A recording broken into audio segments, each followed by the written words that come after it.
Yes, good morning, and you are most welcome to the session of Indian governance.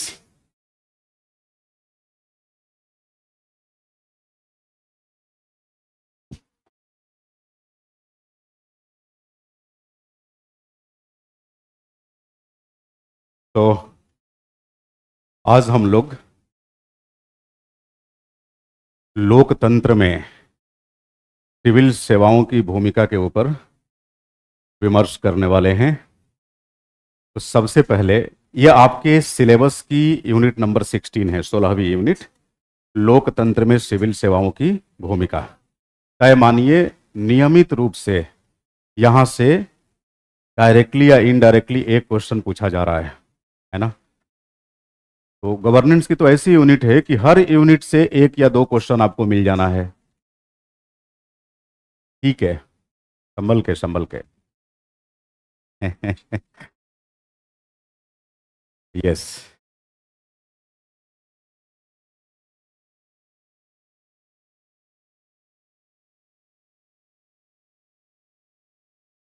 लोकतंत्र में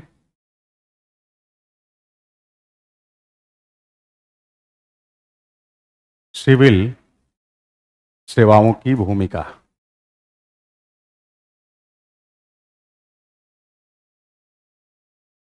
लोकतंत्र में civil सेवाओं की भूमिका, सीधे ऐसे ही टॉपिक लिखा हुआ है। और मजे की बात यह है कि ये पूरी यूनिट अनडिसाइफर्ड है, अनडिफाइंड है। अगर सिंपली ऐसे ही लिख दे yes this is your unit, अब इसका क्या समझेंगे आप? समझने वाला ये भी कह सकता है कि लोकतंत्र में सिविल सेवाओं की सीधे भूमिका पढ़ लेते हैं, 2 पेज का कंटेंट हो जाए, बात बन जाएगी। लेकिन क्या इतना काफी है? नहीं। इसीलिए कहा जाता है कि कई बार जो दिखता है हूबहू वही होता नहीं है, उसके अतिरिक्त भी बहुत कुछ होता है। तो अब ये हमारी अपनी दक्षता और कुशलता पे निर्भर करता है कि इस यूनिट को किस तरीके से डिफाइन करें। हमारी कोशिश होगी कि इससे संबंधित जितने संभावित आयाम हैं वो सब मैं आपके सामने रख दूं। तय मानिए इतनी इंटरेस्टिंग यूनिट है कि आपको मजा आ जाएगा। Yes, online students, good morning and very happy Makar Sankranti to all of you.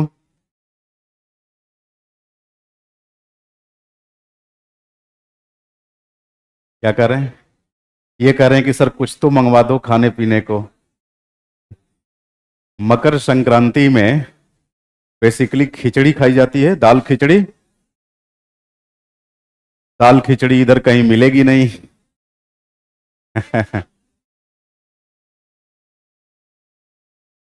और हाँ, दही चूड़ा तिलकुट ये चलता है उधर पूर्वांचल साइड में। हाँ, पहले बताए होते तो आपके लिए हम दावत की व्यवस्था कर देते।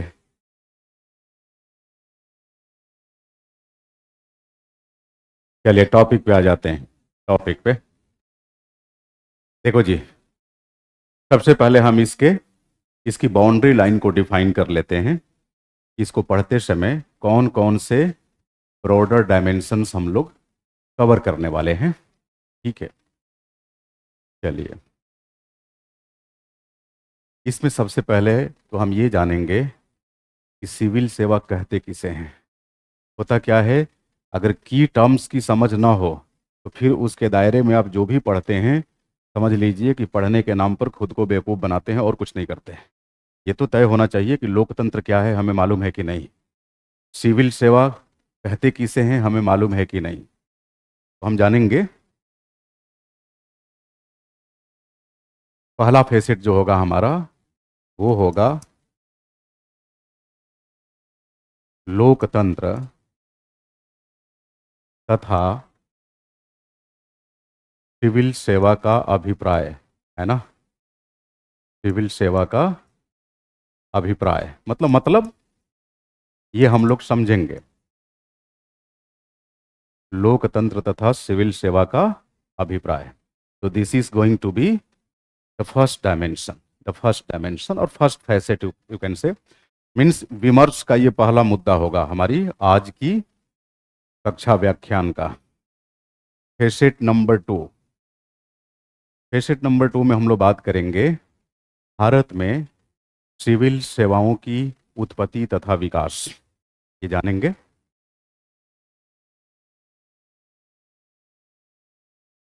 भारत में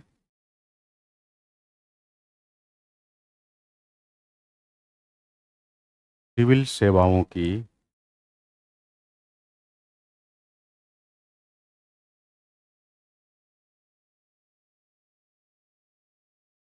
उत्पत्ति तथा विकास,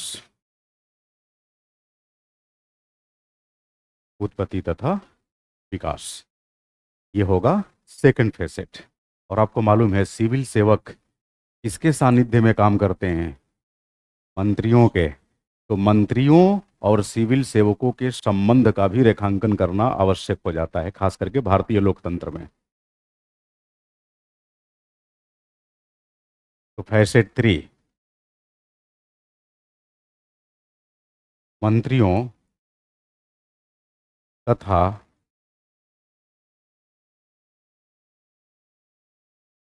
सिविल सेवकों के मध्य, सिविल सेवकों के मध्य संबंध।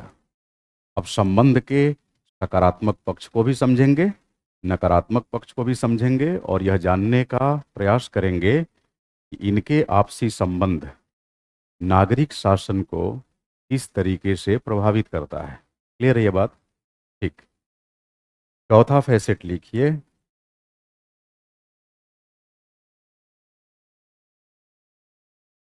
भारतीय लोकतंत्र में, भारतीय लोकतंत्र में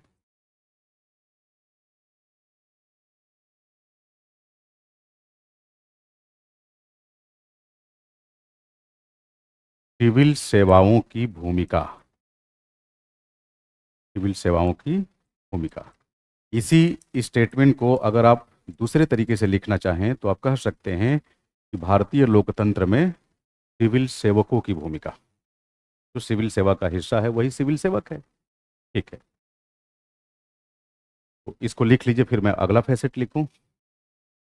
लिख लिए ऑनलाइन स्टूडेंट्स? हाँ।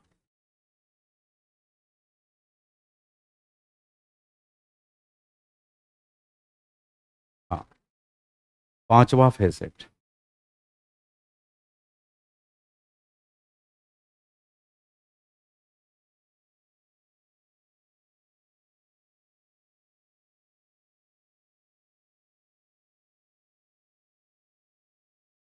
भारतीय लोकतंत्र में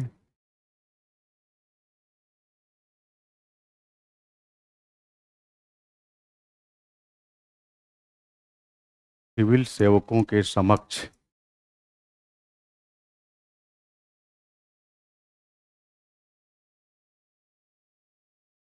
व्याप्त चुनौतियां तथा उनका, यानी उन चुनौतियों का समाधान।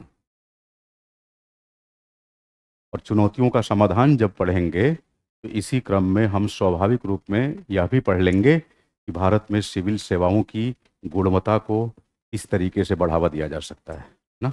हाँ, तो इस तरीके से हम लोग कुल 5 फेसेट्स में बांटकर इस टॉपिक को पढ़ेंगे। ठीक है। हाँ, और ध्यान रखिएगा ये छोटे छोटे फेसेट्स नहीं हैं, ये अगले 3-4 दिनों में ये कंप्लीट होगा। हाँ, तो हाँ, लेकिन एक एक चीज बेहद आराम आराम से आप पढ़ेंगे। ये भी बता दूं अंदर की बात, इन पांचों फेसेट्स को, इन पांचों फेसेट्स को समझने समझाने के लिए जो कंटेंट या स्टफ चाहिए वो सारा स्टफ आपके दिमाग में है, आप सब जान रहे हैं। मेरा काम क्या होगा?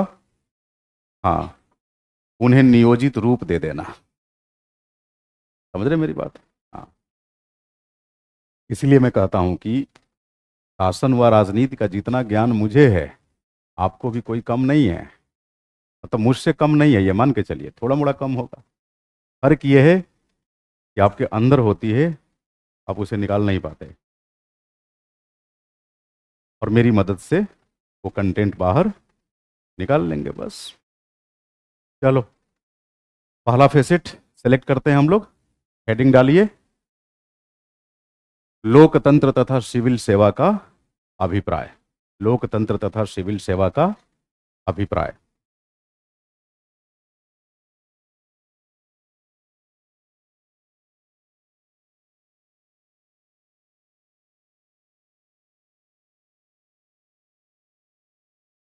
लोकतंत्र तथा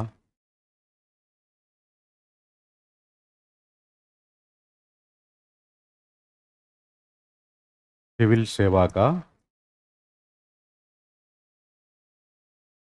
अभिप्राय। ये आपका फर्स्ट फेसेट है, यानी फर्स्ट इशू ऑफ डिस्कशन, विचार विमर्श का पहला मुद्दा। ठीक है, अब देखिए, लोकतंत्र पर तो व्यापक बहस होगी। पहले सिविल सेवा को समझ लेते हैं। सिविल सेवा हम कहते किसे हैं? सबसे पहले मैं आपको समझाने जा रहा हूं सिविल सेवा के बारे में, ध्यान रखेंगे।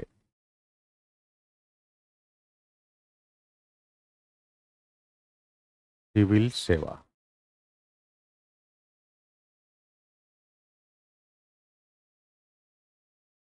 एक ऐसी सेवा जिससे संबद्ध पदाधिकारी तथा कर्मचारी गैर राजनैतिक तथा गैर न्यायिक प्रकृति के हों।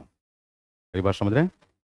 एक ऐसी सेवा जिस सेवा के तहत काम करने वाले लोग ना तो न्यायिक प्रकृति के हों और ना ही राजनैतिक प्रकृति। बताइए, वैसी सेवा को किस नाम से आप पुकारेंगे? याद रहेगी आपको?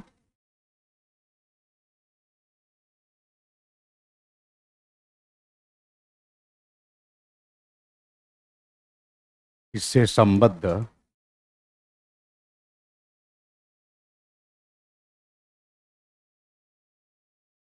पदाधिकारियों तथा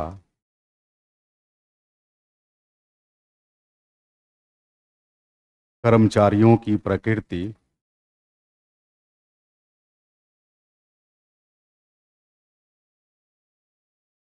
ना तो सॉरी, ना तो राजनैतिक हो और न ही न्यायिक हो, ऐसी सेवा को सिविल सेवा कहते हैं। ऐसी सेवा को क्या बोलते हैं? सिविल सेवा बोलते हैं। अब लगे हाथ हम ये भी समझ जाए कि फिर न्यायिक सेवा क्या है, क्योंकि राजनीतिक सेवा जैसी कोई सेवा हमारे यहाँ नहीं है। ऐसा नहीं कि पॉलिटिकल सर्विस के लिए चलो तैयारी करते हैं, क्या एलिजिबिलिटी है, ऐसा नहीं है ना। लेकिन न्यायिक सेवा है, अर्ध न्यायिक सेवा है। तो थोड़ा हम समझ लेते हैं इसी से संबंधित कि न्यायिक सेवा किसे कहते हैं, अर्ध न्यायिक सेवा किसे कहते हैं। फिर आराम से चर्चा करेंगे लोकतंत्र के बारे में।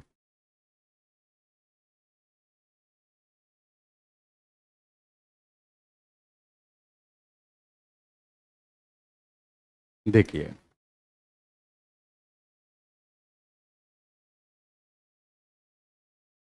न्यायिक सेवा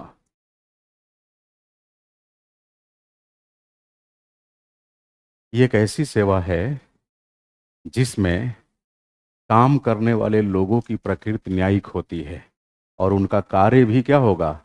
न्यायिक होगा।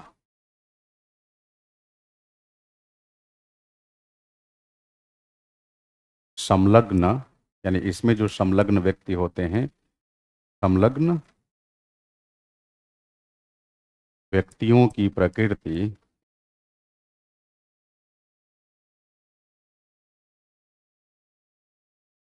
न्यायिक हो, न्यायिक हो तथा उनका कार्य अथवा निर्णय ही न्यायिक हो, ऐसी सेवा को हम न्यायिक सेवा कहते हैं।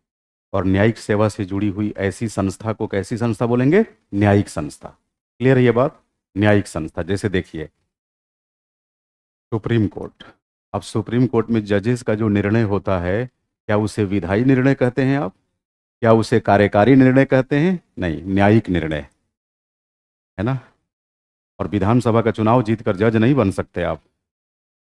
जज बनने के लिए अलग न्यायिक योग्यता होनी चाहिए। क्लियर है ये बात? हाँ। तो एक ऐसी संस्था जिसमें जिससे संबद्ध, जिससे संलग्न, जिसमें काम करने वाले लोगों की प्रकृति कैसी हो? न्यायिक हो।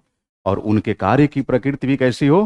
न्यायिक हो। ऐसी संस्था को हम न्यायिक संस्था कहते हैं। इससे जुड़ी हुई सेवा को हम न्यायिक सेवा कहते हैं। दूसरा, अगर मान लीजिए कोई आपसे कहे अर्ध न्यायिक संस्था किसे कहेंगे, या अर्ध न्यायिक सेवा किसे कहेंगे?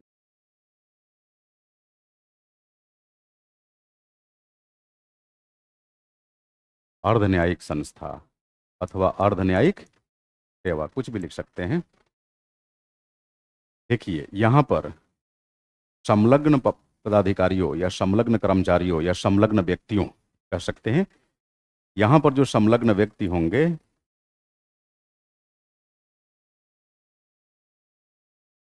व्यक्तियों की प्रकृति कैसी होगी? प्रशासनिक होगी, ध्यान रखिएगा। व्यक्तियों की प्रकृति प्रशासनिक, लेकिन उनके कार्य की प्रकृति क्या होगी? एग्जैक्टली। तथा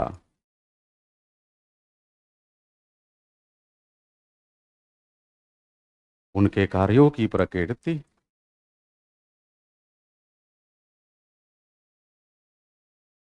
न्यायिक होगी।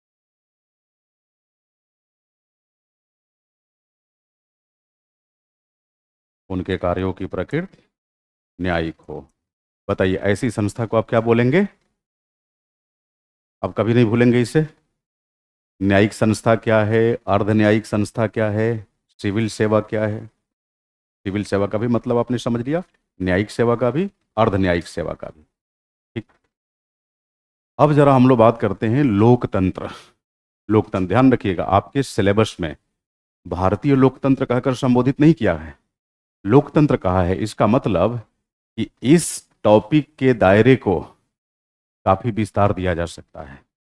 हमें केवल आंतरिक परिप्रेक्ष्य को ध्यान में रखकर ही इस सिलेबस को नहीं पढ़ना है, बल्कि वैश्विक परिप्रेक्ष्य को। हालांकि अधिक से अधिक हम फोकस्ड रहेंगे आंतरिक परिप्रेक्ष्य पे, लेकिन रेफरेंस ग्लोबल होगा।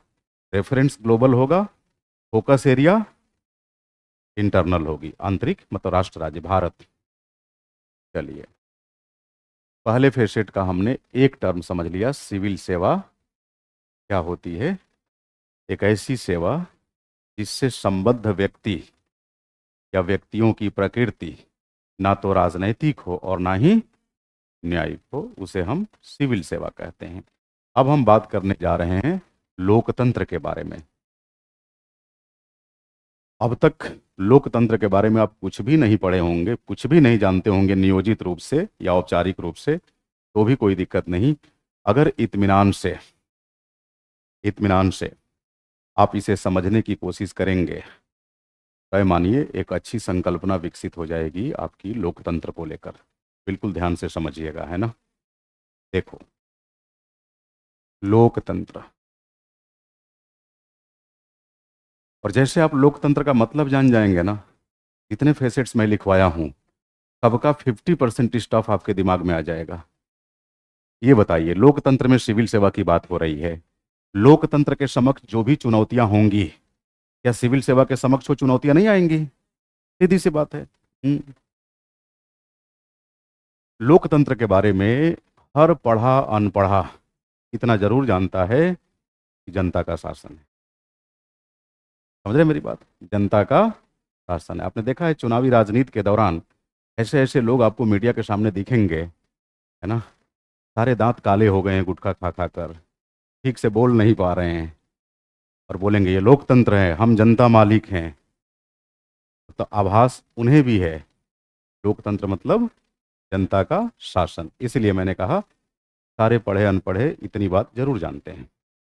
जो थोड़ा पढ़ जाता है, मान लो स्कूली लेवल पर भी, वो कहता है कि लोकतंत्र मतलब जनता का, जनता द्वारा, जनता के लिए शासन। एकदम लेमेन्स टर्म में क्या बोला आपने? जनता का शासन। थोड़ा इसे परिष्कृत बना दिए तो क्या हो गया? जनता का, जनता द्वारा, जनता के लिए शासन।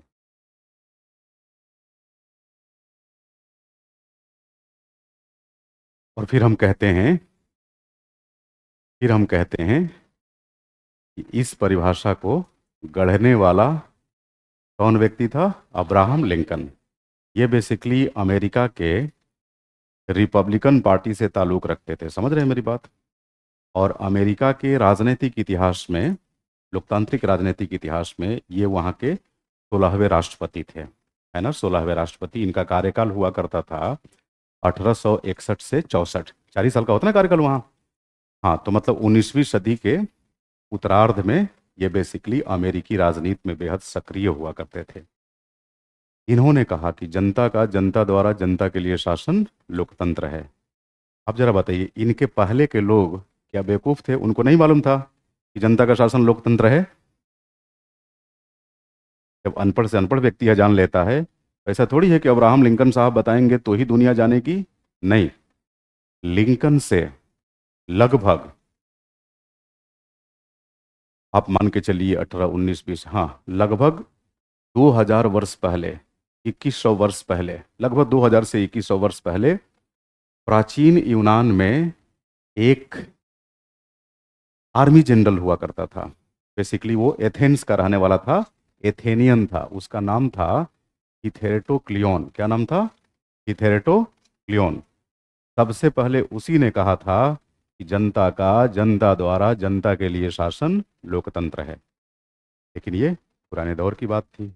उस समय मीडिया उतनी सशक्त नहीं थी, मतलब 19वीं सदी की तुलना में, या 20वीं सदी या 21वीं सदी की तुलना में बेचारे की बात बहुत दूर तक नहीं गई, है ना? और वो भी बहुत गंभीरता से इस बात को प्रतिपादित नहीं किया। समझ रहे हैं मेरी बात? अब नतीजा ये हुआ कि लोगों के मानसिक पटल से वो उतर गया, उसकी बात उतर गई। लेकिन बाद में उसी की दी गई डेफिनेशन को अब्राहम लिंकन ने पॉपुलर बना दिया, क्योंकि स्वतंत्र अमेरिका के ये राष्ट्रपति थे, 16वें राष्ट्रपति थे। तो अमेरिकी राष्ट्रपति कुछ भी बोलेगा, पूरी दुनिया पहले भी सुनती थी और आज भी सुनती है। ये परिभाषा लोकप्रिय हो गई। समझ रहे हैं मेरी बात? हाँ। ठीक वैसे ही जैसे कार्ल मार्क्स ने साम्यवाद की अवधारणा से हमें परिचित कराया। हकीकत यह है कि मार्क्स से बहुत पहले प्लेटो ने साम्यवाद का विचार दे दिया था। संपत्ति का साम्यवाद, पत्नियों का साम्यवाद, संभल के, पत्नियों का साम्यवाद, मतलब पत्नियों के नाम पे बैग फेंक दे रहे हैं। पत्नियों का साम्यवाद। बावजूद इसके साम्यवाद का प्रणेता हम कार्ल मार्क्स को ही मानते हैं। क्यों? क्योंकि मार्क्स ने ही इसे जन जन तक पहुंचाया। समझ रहे मेरी बात? इसलिए कहा जाता है, जितना व्यापक प्रयास होगा, नाम उतना ही फैलेगा। प्रयास तो इन्होंने किया, क्रेडिट भी हम इन्हीं को देते हैं। आपको भी मैं सलाह देता हूं, अगर कोई कहे कि जनता का, जनता द्वारा, जनता के लिए शासन, इस परिभाषा का प्रणेता हम किसे मानेंगे, तो लिंकन को ही मानेंगे। लेकिन अंदर खाने की बात सोचा आपको बता दूं, पहली बार इन्होंने इस परिभाषा का प्रयोग नहीं किया था। किसने किया था? किलोन नहीं,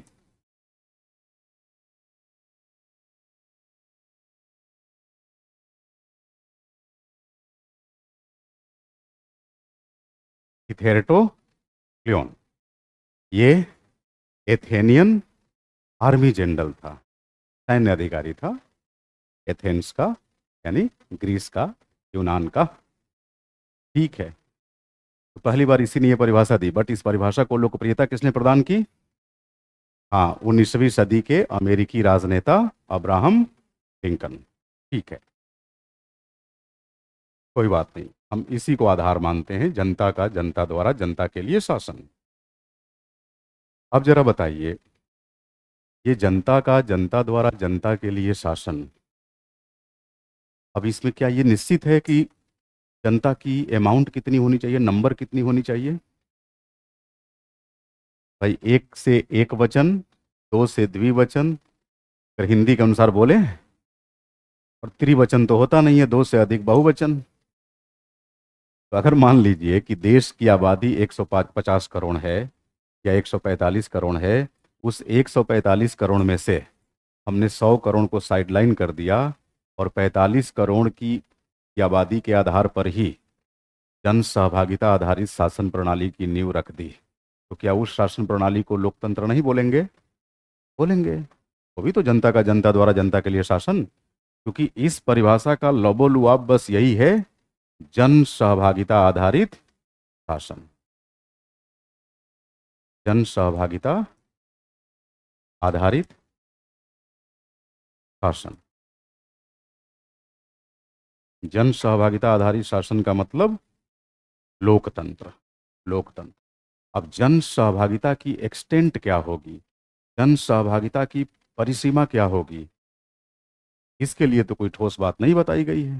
जन सहभागिता मतलब देश की पूरी जनता को सहभागी बना लो, या फिर जन सहभागिता का मतलब जनता को सहभागिता प्रदान करते समय थोड़ा चयनित दृष्टिकोण अपना लो, सबको मौका मत दो। ऐसा हो सकता है ना?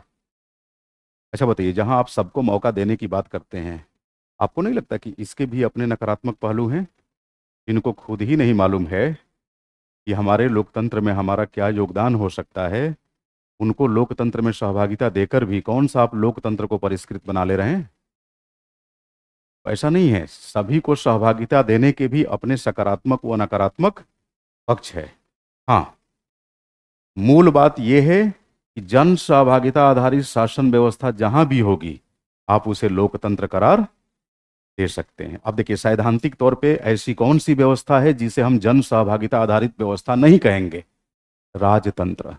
राजतंत्र में सैद्धांतिक मान्यता है कि एक व्यक्ति का शासन होता है। वो कौन होता है? राजा। आप कहेंगे नहीं नहीं, राजा को सलाह देने वाले बहुत सारे लोग होते हैं, सलाहकार होते हैं। सलाह मानना या नहीं मानना अगेन किसके ऊपर है? राजा के ऊपर है। अब एक व्यक्ति के शासन को जन सहभागिता आधारित शासन नहीं बोलेंगे ना। ठीक। दूसरा, तानाशाह, किम जोंग। बताइए, क्या वो जन सहभागिता आधारित शासन करता है? एक व्यक्ति का शासन। सैन्य तानाशाह, अगेन एक व्यक्ति का शासन। समझ रहे? सर्वाधिकारवादी, फांसीवादी नेता, एक व्यक्ति का शासन। हिटलर और मुसोलिनी को उसके समय में मजाल कोई सलाह दे, वही सलाह देगा जो वो चाहेगा लेना। ये सब जन सहभागिता आधारित शासन व्यवस्था के विपरीत है। लेकिन अगर मैं कहूं भारत में शासन, जन सहभागिता आधारित शासन बोलेंगे आप? अगर मैं कहूं चीन में शासन, कैसा शासन है? नहीं जी, वहां भी जन सहभागिता आधारित शासन है। चीन में भी जन सहभागिता आधारित शासन है। रूस, जन सहभागिता आधारित शासन। अब बताइए, क्या उस जन सहभागिता आधारित शासन को आप लोकतंत्र नहीं बोलेंगे? बोलेंगे। तो ध्यान रखिएगा, ये जो जन सहभागिता आधारित शासन है, यूएसए, ब्रिटेन, इंडिया, एटसेट्रा, इन देशों में है। इन देशों में है। और साथ ही साथ अगर मैं कहूं,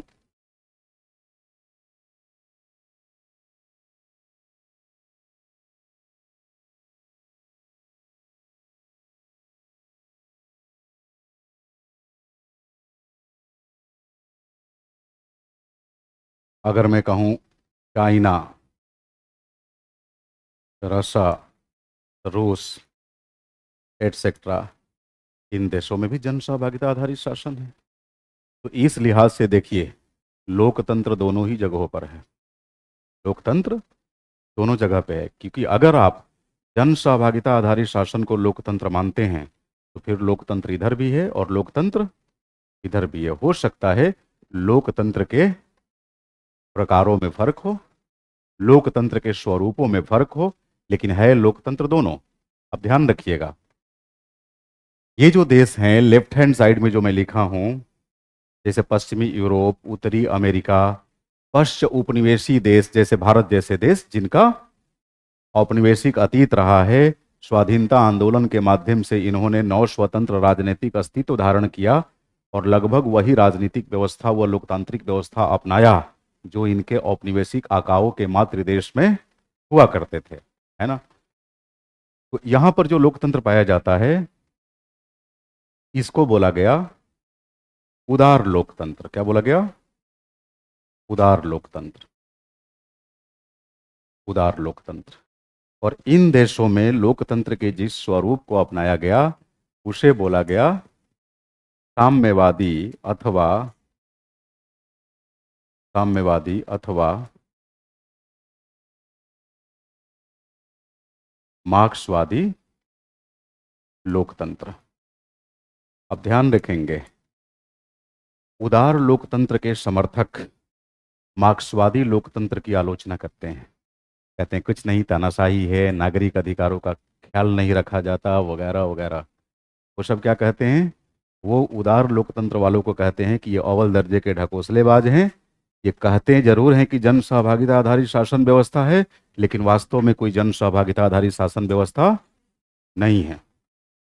और कहते हैं कि अगर जन सहभागिता आधारित शासन ही लोकतंत्र है तो हमारा लोकतंत्र सच्चा लोकतंत्र है। क्यों? क्योंकि हमारा लोकतंत्र सर्वहारा की वकालत करता है, इनका लोकतंत्र बुर्जुआ की वकालत करता है। समाज में बुर्जुआ मुट्ठी भर है, सर्वहारा फैला हुआ है। तो अगर जन सहभागिता का आधार ही बनाया जाए, अगर मान लीजिए जन सहभागिता का आधार बुर्जुआ है, बुर्जुआ मतलब संपन्न वर्ग, पूंजीपति वर्ग, तो पूंजीपति वर्ग सामान्य की तुलना में कम संख्या में है ना, सर्वहारा की संख्या अधिक है। सर्वहारा मतलब सामान्य, कृषक, मजदूर, है ना, सामान्य जीवन व्यतीत करने वाले लोग, ये सर्वहारा है। तो अगर जनता का जनता द्वारा जनता के लिए ही शासन की बात हो तो आप ही बताइए, बुर्जुआ की बात होनी ज्यादा जरूरी है कि सर्वहारा की?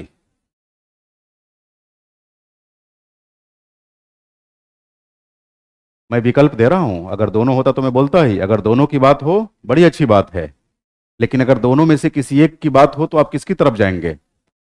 सर्वहारा। क्योंकि अगर संख्या बल ही लोकतंत्र की धुरी है तो संख्या बल के मानकों पर हमें सर्वहारा के साथ ही जाना होगा। और साम्यवादी लोकतंत्र सर्वहारा के साथ जाता है।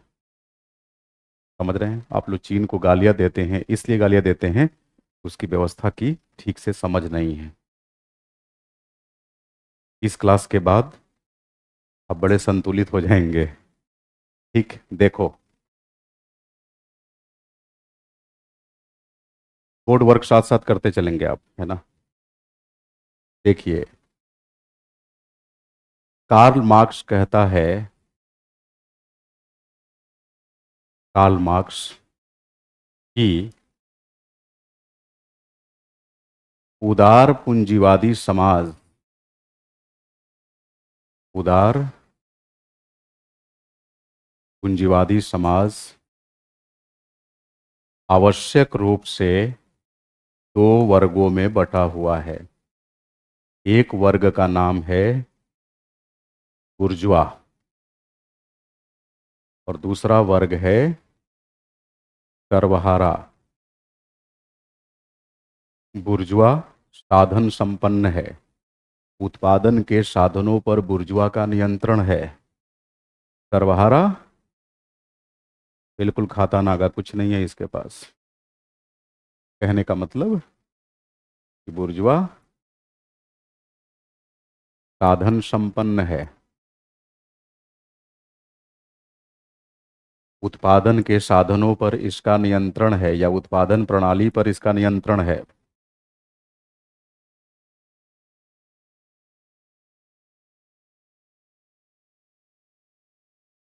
उत्पादन प्रणाली पर नियंत्रण है। बुर्जुआ का राज्य तथा उसकी संस्थाओं पर नियंत्रण है, उसकी संस्थाओं पर नियंत्रण है।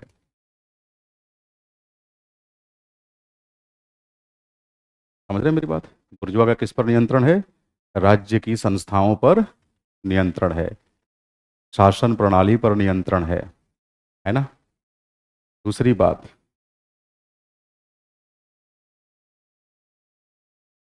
जैसे ही सर्वहारा की बात करते हैं, सर्वहारा संख्या बल में बहुसंख्यक है, समझ रहे हैं मेरी बात, संख्या बल में काफी अधिक है।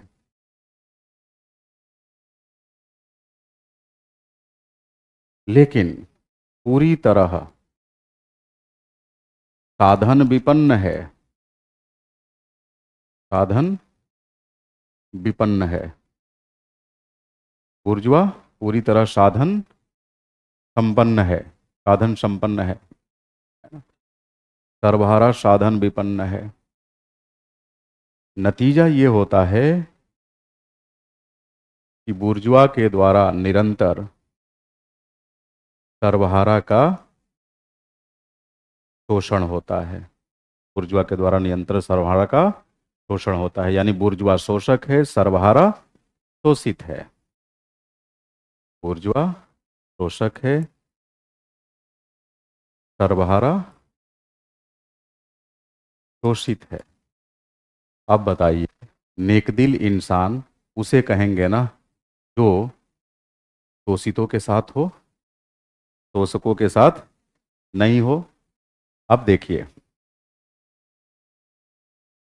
मार्क्सवाद में यूं तो राजनीति पर बहुत खुलकर बात नहीं की गई है, लेकिन मार्क्सवादी धारा से ताल्लुक रखने वाले जो तमाम विचारक हैं, उन लोगों ने राजनीति पर खुलकर बोला है। ना ही राष्ट्रीय राजनीति पे बल्कि अंतर्राष्ट्रीय राजनीति पर भी बहुत विस्तार से विचार किया है। जैसे लेनिन को ले लो, है ना, रॉबर्ट कॉक्स को ले लो, है ना, इन सब लोगों ने हाँ काफी विस्तार से राजनीति पे चर्चा की है।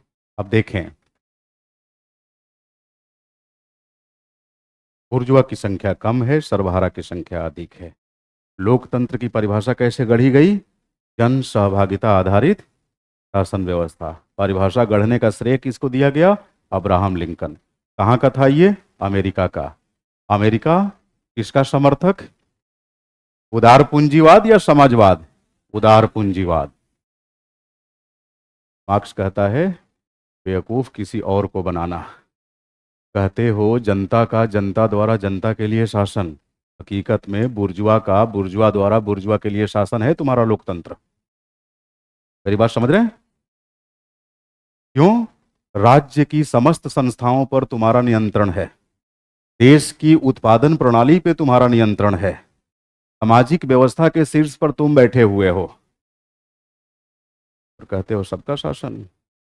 सबका शासन नहीं है, ये किसका शासन है?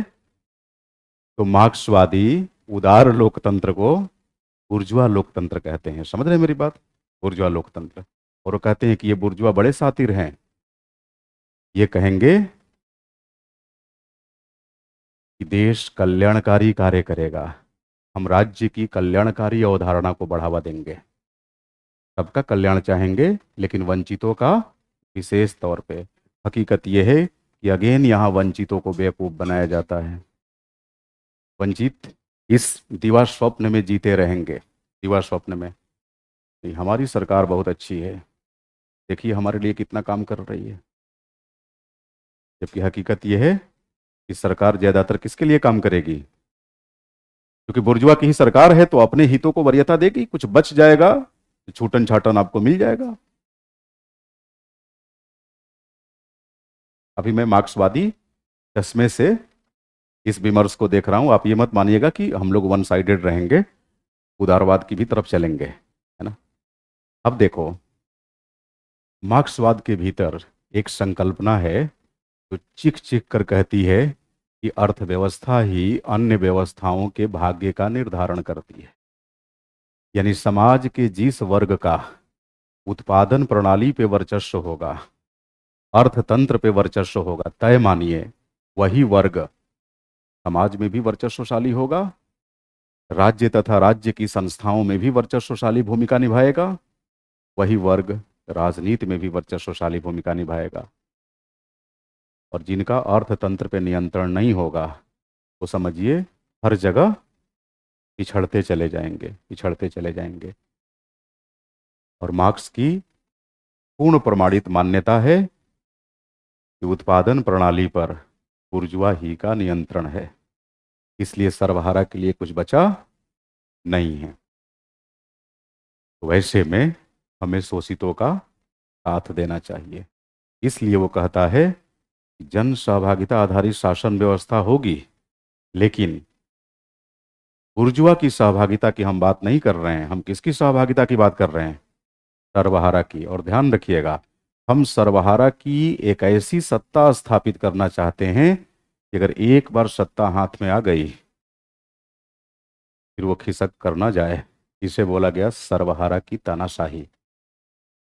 और मार्क्सवादी विचारधारा कहती है कि सर्वहारा की तानाशाही ही वास्तविक लोकतंत्र है। बात समझ रहे हैं?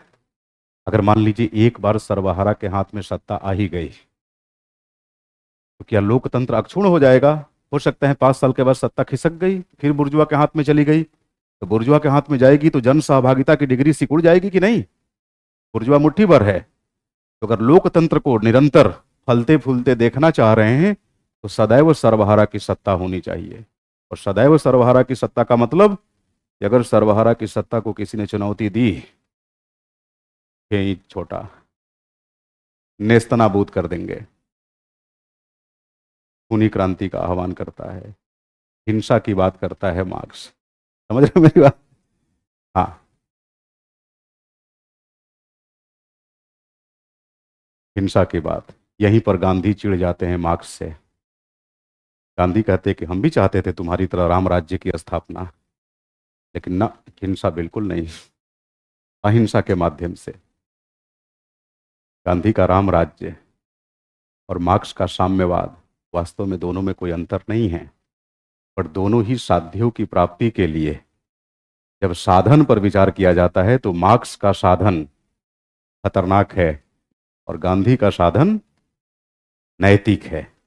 गांधी कहते हैं कि मैं दैत्य की पूजा करके, राक्षस की पूजा करके, दानव की पूजा करके ईश्वर का आशीर्वाद प्राप्त नहीं करना चाहूंगा।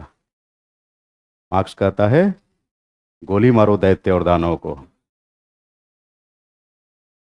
लक्ष्य प्राप्ति के लिए क्या हिंसा, क्या अहिंसा, क्या नैतिकता, क्या अनैतिकता, सब जारी जायज है, सब जायज है।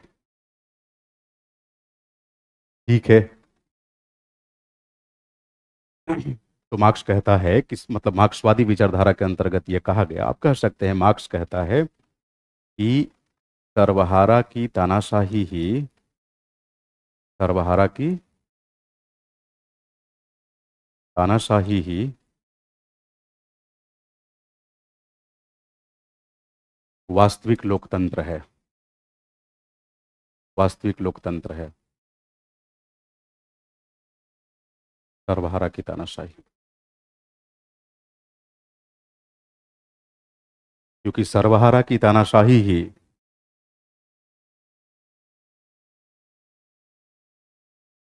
व्यापक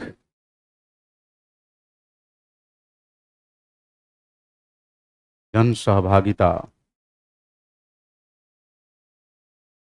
आधारित शासन की नींव रखती है। व्यापक जन सहभागिता आधारित शासन की नींव रखती है। सर्वहारा की तानाशाही ही व्यापक जन सहभागिता आधारित शासन की नींव रखती है। समझ रहे हैं मेरी बात? ये है मार्क्सवादी लोकतंत्र। अब देखिए, नाम ही है तानाशाही, सर्वहारा की तानाशाही। इतना तो तय है, मान लीजिए थोड़ी देर के लिए कि मैं एक तानाशाह टाइप का टीचर हूँ, तो सपोज आप मुझसे सवाल पूछेंगे, मैं क्या बोलूँगा? सवाल नहीं पूछने का। दोबारा अगर आपने पूछा तो क्लास से बाहर कर दूंगा। ये क्या है? ये लोकतंत्र की हत्या है। समझ रहे हैं मेरी बात? उदारवादी लोग क्या कहेंगे?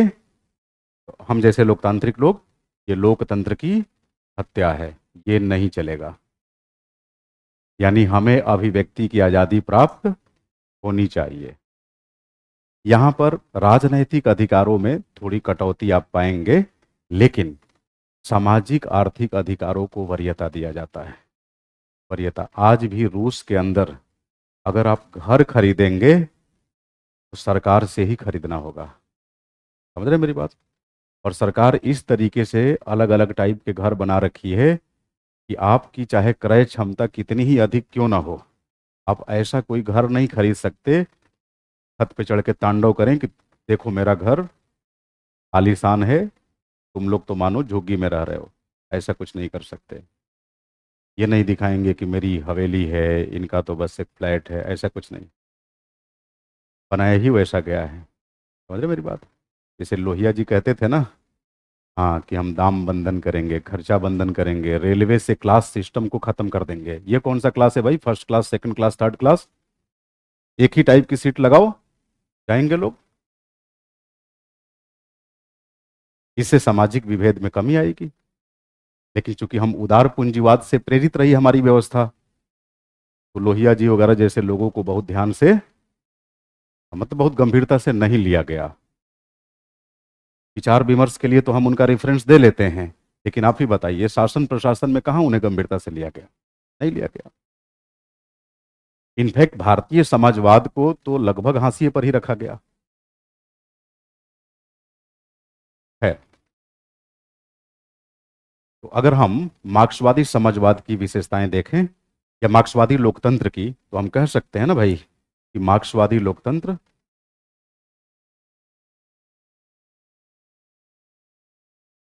इसकी तीन चार विशेषताएं बस ध्यान रखिएगा, क्योंकि मैं संक्षेप में आपको उतना ही बता रहा हूं जितना इस टॉपिक को समझने के लिए आवश्यक है। मार्क्सवादी लोकतंत्र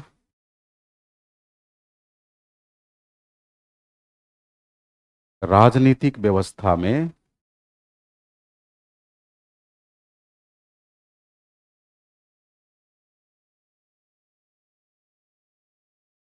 शक्ति के केंद्रीकरण को बढ़ावा देता है। शक्ति के केंद्रीकरण को बढ़ावा देता है ना? राजनीतिक व्यवस्था में शक्ति के केंद्रीकरण को, और जहां शक्ति का केंद्रीकरण होगा, जाहिर सी बात है किसी व्यक्ति या संस्था के अंदर केंद्रीकरण होगा, यहीं से तानाशाही का आविर्भाव होगा।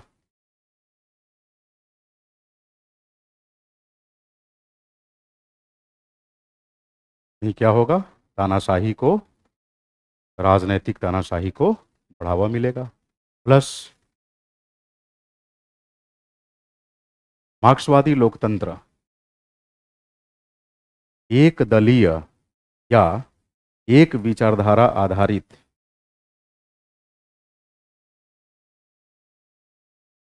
आप कह सकते हैं एकल, एकल विचारधारा आधारित,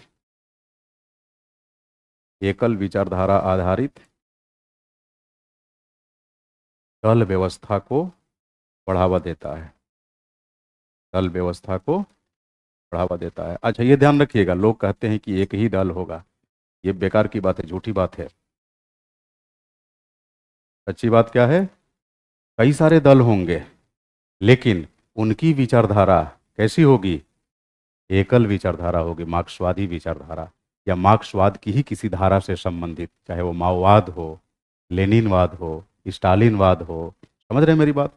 हाँ। तो एकल विचारधारा आधारित दल व्यवस्था को बढ़ावा मिलेगा। अब जब विचारधारा एक ही है, तो बताइए ऐसे में अनेक दल होने के बावजूद भी प्रतियोगिता आधारित दलीय व्यवस्था विकसित हो पाएगी? नहीं। नहीं।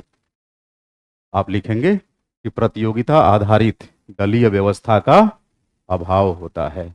यहां प्रतियोगिता आधारित दलीय राजनीति नहीं होती।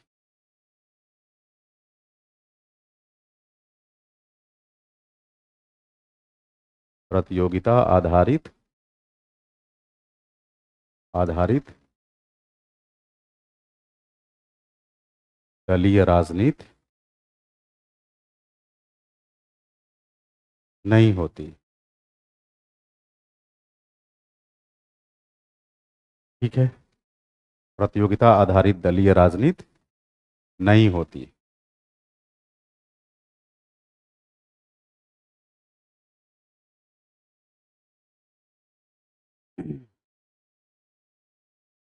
लोगों को सामान्यतः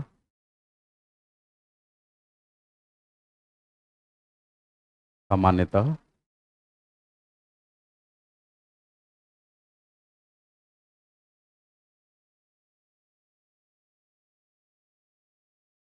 लोकतांत्रिक स्वतंत्रता के अधिकारों से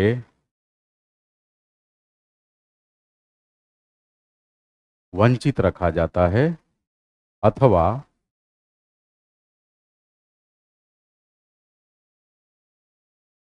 अथवा बेहद सीमित मात्रा में ही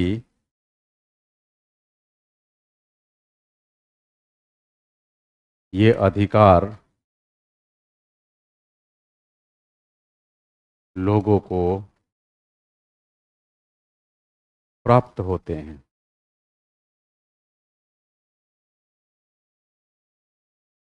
है ना, सीमित मात्रा में। जैसे वाक व अभिव्यक्ति की स्वतंत्रता का अधिकार है आपके पास, अभिव्यक्ति, सरकार की प्रशंसा करिए, शिकायत नहीं। जैसे शिकायत पे आएंगे अभिव्यक्ति को संकुचित कर दिया जाएगा। समझ रहे मेरी बात? ये कहना कि मार्क्सवादी देशों में अभिव्यक्ति की आज़ादी नहीं होती, बिल्कुल नहीं होती, ये गलत बात है। होती है, लेकिन सत्ता की खिलाफत, सत्ता की खिलाफत मतलब मार्क्सवाद की खिलाफत, तब चलेगा, लेकिन ये नहीं चलेगा। क्लियर है ये बात?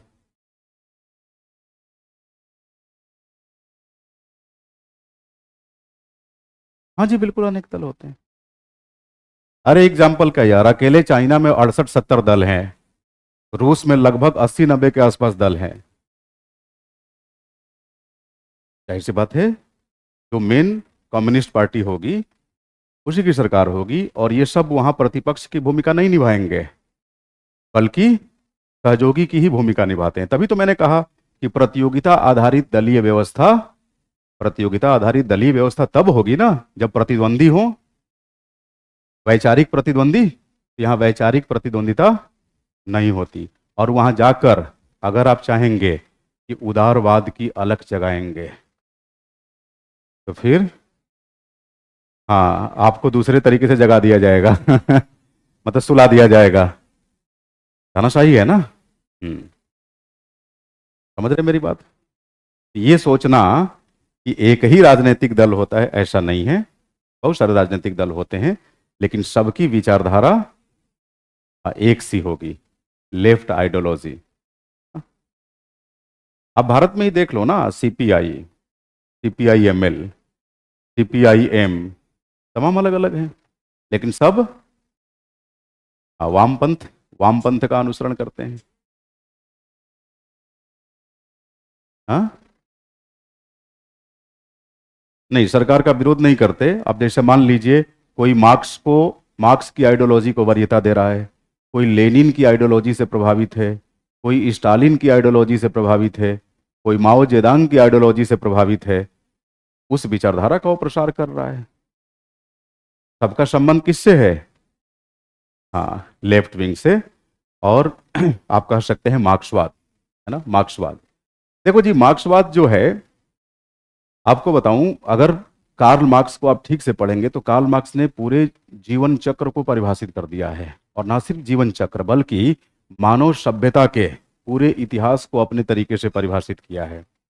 वो कहता है कि जब मनुष्य अपनी प्रारंभिक अवस्था में था, कहने का मतलब कि इस युग में आया, तो उस समय दुनिया में आदिम साम्यवाद का चलन था। क्या था? आदिम साम्यवाद। देखो समस्या ये है ना कि बेसिक चीजों पर तो काम करके आप क्लास में आते नहीं हैं। नतीजा ये होता है कि जब सिलेबस आपको कराया जाता है तो पूरी कोचिंग क्लासेस महज आपके लिए खाना पूर्ति बन के रह जाती है। मेरी बात से आप सहमत हैं कि नहीं? खाना पूर्ति बन के रह जाती है। ठीक है, फी दिया है, क्लास की टाइमिंग है, क्लास कर लेनी है, निकल लिए। जबकि आमतौर पे एक्सपेक्ट किया जाता है कि हम बेसिक होमवर्क करके फिर यूपीएससी का सिलेबस करने के लिए क्लास में आए। आदिम साम्यवाद ये कहता है कि मानव सभ्यता के विकास की ये प्राथमिक चरण है। इसी को बोला गया प्राइमिटिव कम्युनिज्म। और वो कहता है कि ये वो दौर था जब मनुष्य का जीवन प्राकृतिक रूप से बहुत कठिन था। लोग जंगलों में रहते थे, मतलब सभ्यता के विकास के नाम पर शून्य था, कुछ भी नहीं। समझ रहे हो? नंग धड़ंग जीवन जीते थे, कोई ना पहनावा, ना ओढ़ावा, न खान पान की शैली, कुछ नहीं। प्रकृति के प्रकोपों का शिकार हो जाते थे, कई बार शेर बाघ खा जाते थे आकर। जंगली जीवन था, आदिम साम्यवाद। हालांकि हाँ, पूर्ण समानता थी, न लैंगिक विभेद, न सामाजिक विभेद, न राजनैतिक विभेद, न आर्थिक विभेद। कि सब स्वार्थ, कुछ था ही नहीं किसी के पास, सब एक समान। हाँ, लेकिन प्रकृति के प्रकोपों का सामना इन्हें करना पड़ता था। तो मिला जुला के आप कह सकते हैं, जनता जनता का शोषण नहीं करती थी, कोई वर्ग किसी दूसरे वर्ग का शोषण नहीं करता था, लेकिन प्रकृति जरूर शोषण करती थी। ये था आदिम साम्यवाद। साम्यवाद का मतलब जहां किसी को किसी से कोई शिकायत ही न रहे। समझ रहे मेरी बात? सिंपल एक लाइन का डेफिनेशन। साम्यवाद मतलब जहां दुनिया ठहर जाए, समय का चक्र रुक जाए। जब समय का चक्र ही रुक जाएगा, अब मान लीजिए आपके लिए कोई पोजीशन बना दी गई कि भाई डिस्ट्रिक्ट मजिस्ट्रेट से ऊपर कोई पोस्ट ही नहीं है, मान लो थोड़ी देर के लिए, तो कोई सचिव बनने के बारे में क्यों सोचेगा? कैबिनेट सेक्रेटरी, हायरार्की में पद सोपान में सबसे बड़ा प्रशासनिक अधिकारी, सबसे बड़ा नौकरशाह। अब बताइए, कैबिनेट सेक्रेटरी जो बन जाता है नौकरशाही के अंदर, अब उसके बाद उसके पास कुछ बचता है? तो समझ लीजिए कि नौकरशाही के क्षेत्र में वो साम्यवाद को प्राप्त कर लिया और इसी अवस्था में सबको पहुंचा दें, तो बताइए कोई भेदभाव रहेगा? नहीं रहेगा। कहने का मतलब कि मनुष्य की जो लस्ट है, मनुष्य की जो तृष्णा है, जो चाहत है, समाप्त हो जाती है। और ध्यान रखिएगा, जिस दिन चाहत समाप्त हो जाएगी आप साम्यवाद को प्राप्त कर लेंगे। लेकिन ये चाहत है कि जाती नहीं। और इसी बात पे जरा चाय देख लूं, गरम बचा है। ये भी साम्यवाद की भेंट चढ़ गया।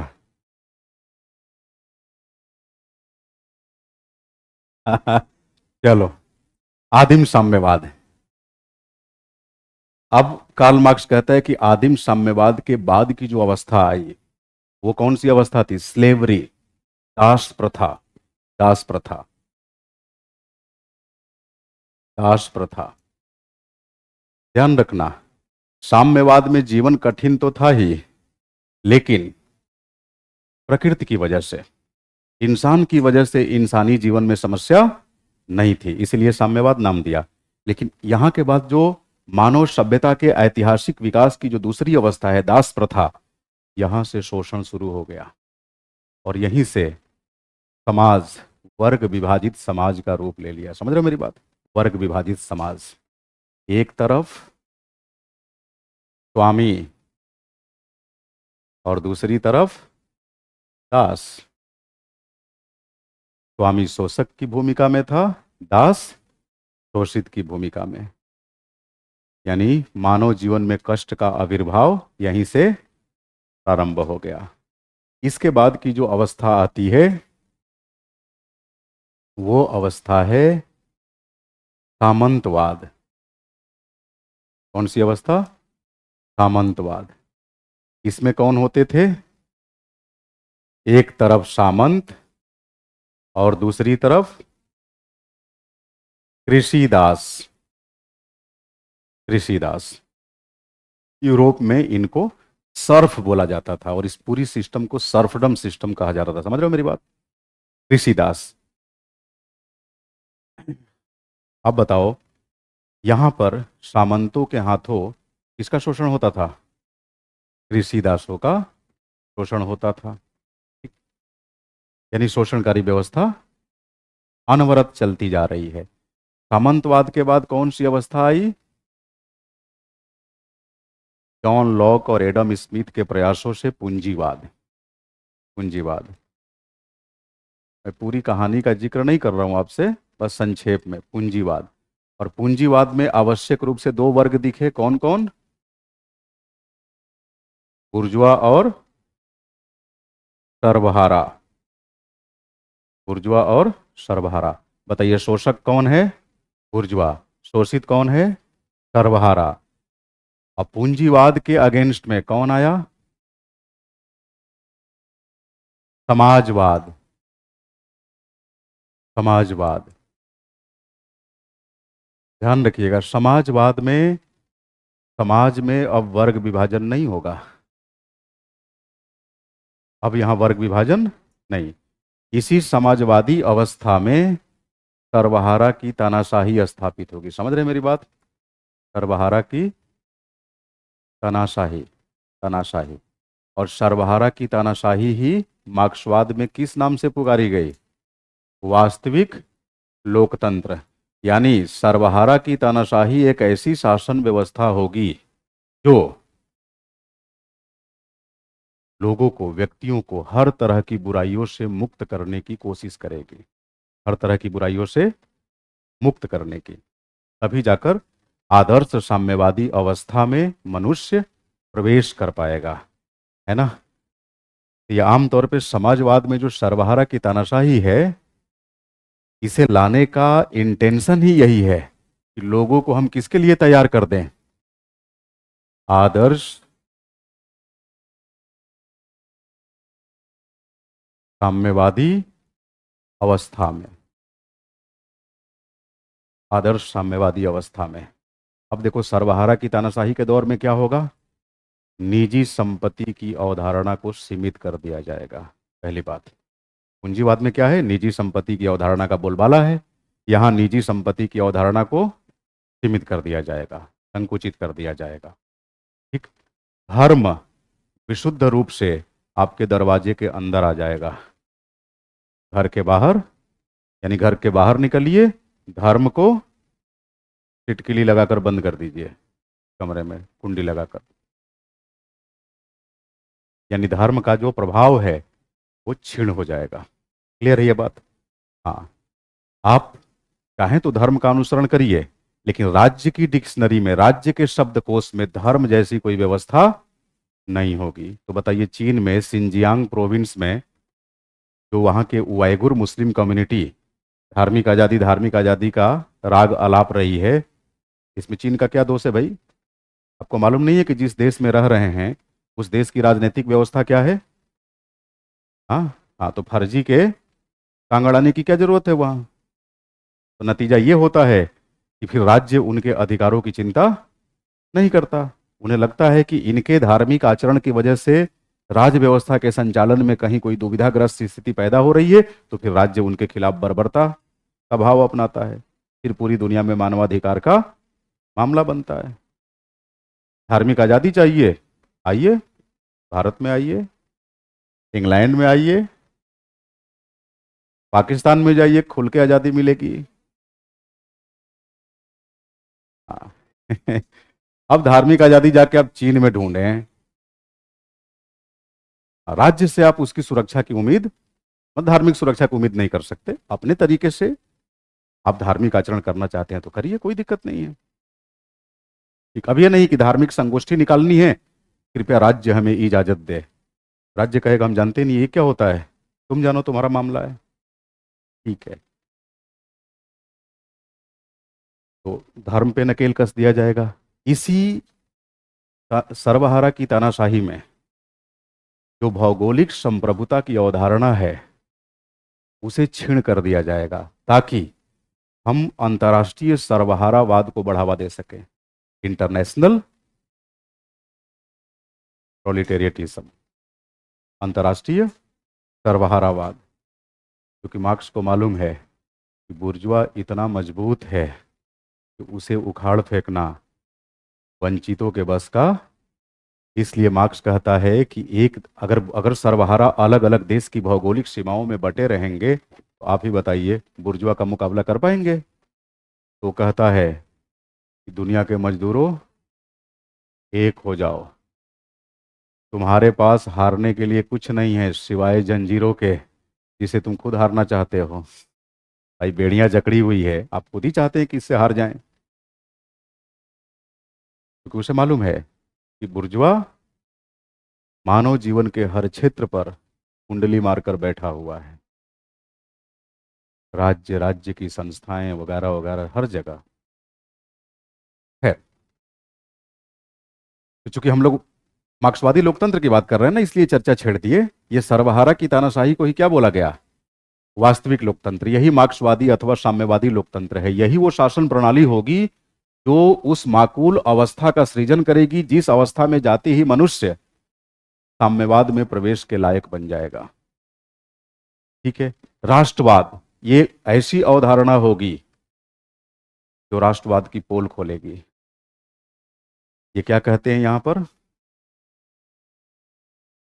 राष्ट्रवाद का मतलब बुर्जुआ षड्यंत्र। बुर्जुआ सत्ता में बैठा हुआ है, मंत्रालय का दायित्व संभाल रहा है, जिले में जिलाधिकारी और पुलिस कप्तान बनकर बैठा है। समझ रहे मेरी बात? Lieutenant general, colonel, major general, इन बड़े बड़े पदों पर बैठा हुआ है। और सर्वहारा constable, general duty, arm personnel, home guard, सर्वहारा यहां लगा हुआ है। बुर्जुआ क्या करेगा? सर्वहारा की शहादत का महिमा मंडल करेगा। और इस तरीके से महिमा मंडल करेगा कि अगर किसी शहीद की डेड बॉडी को, शव को उसके पैतृक आवास पर ले जाया जा रहा हो, तो उस शहीद के पिता या माता ठीक से गम भी नहीं भुना पाएंगे। तुरंत सूबे के मुख्यमंत्री पहुंचेंगे, जिले के जिलाधिकारी पहुंचेंगे, कहेंगे ऋतु हो तो ऐसी, बलिदान हो तो ऐसा। इसे कहते हैं सर्वोच्च बलिदान। सर्वोच्च बलिदान। और थोड़ी देर पहले वहां से निकल के अपने बेटी बेटी को फोन लगाते हैं, बेटी सुबह में नाश्ता क्या किया? उसने कहा ये किया। अरे क्या बात, ये तो बड़ी स्पाइसी है, पेट खराब हो जाएगा। बेटी कहाँ है? लंदन में। समझ रहे मेरी बात? और यहाँ क्या ज्ञान बांट रहे हैं? ये सर्वोच्च बलिदान है। अब उस, आप समझिए कि उस शहीद के पिता, बगल में दूसरा बेटा है जो अभी 8वीं 9वीं में पढ़ रहा है, कहेंगे माँ भारती की सेवा में एक की सर्वोच्च बलि हमने चढ़ा दी, दूसरा भी जाएगा। और फिर क्या होगा? तालियां बजेगी वहां। कौन बजाएगा? हाँ,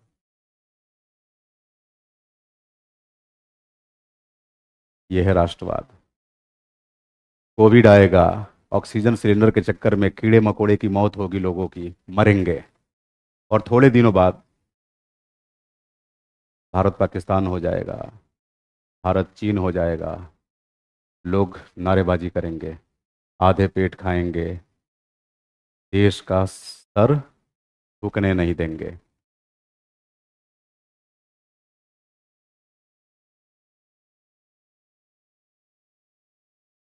फिर चोर उचक्के डाकू डकैत भी कहते हैं कि हमें एक बार मौका मिल जाए, हम सीमा पर पहुंच जाएं। ये राष्ट्रवाद। ये राष्ट्रवाद की जो बूटी है ना, उन चोर उचक्कों को भी बॉर्डर तक भेजने को तैयार कर देती है कि समझ लीजिए ये कितना बड़ा अफीम है।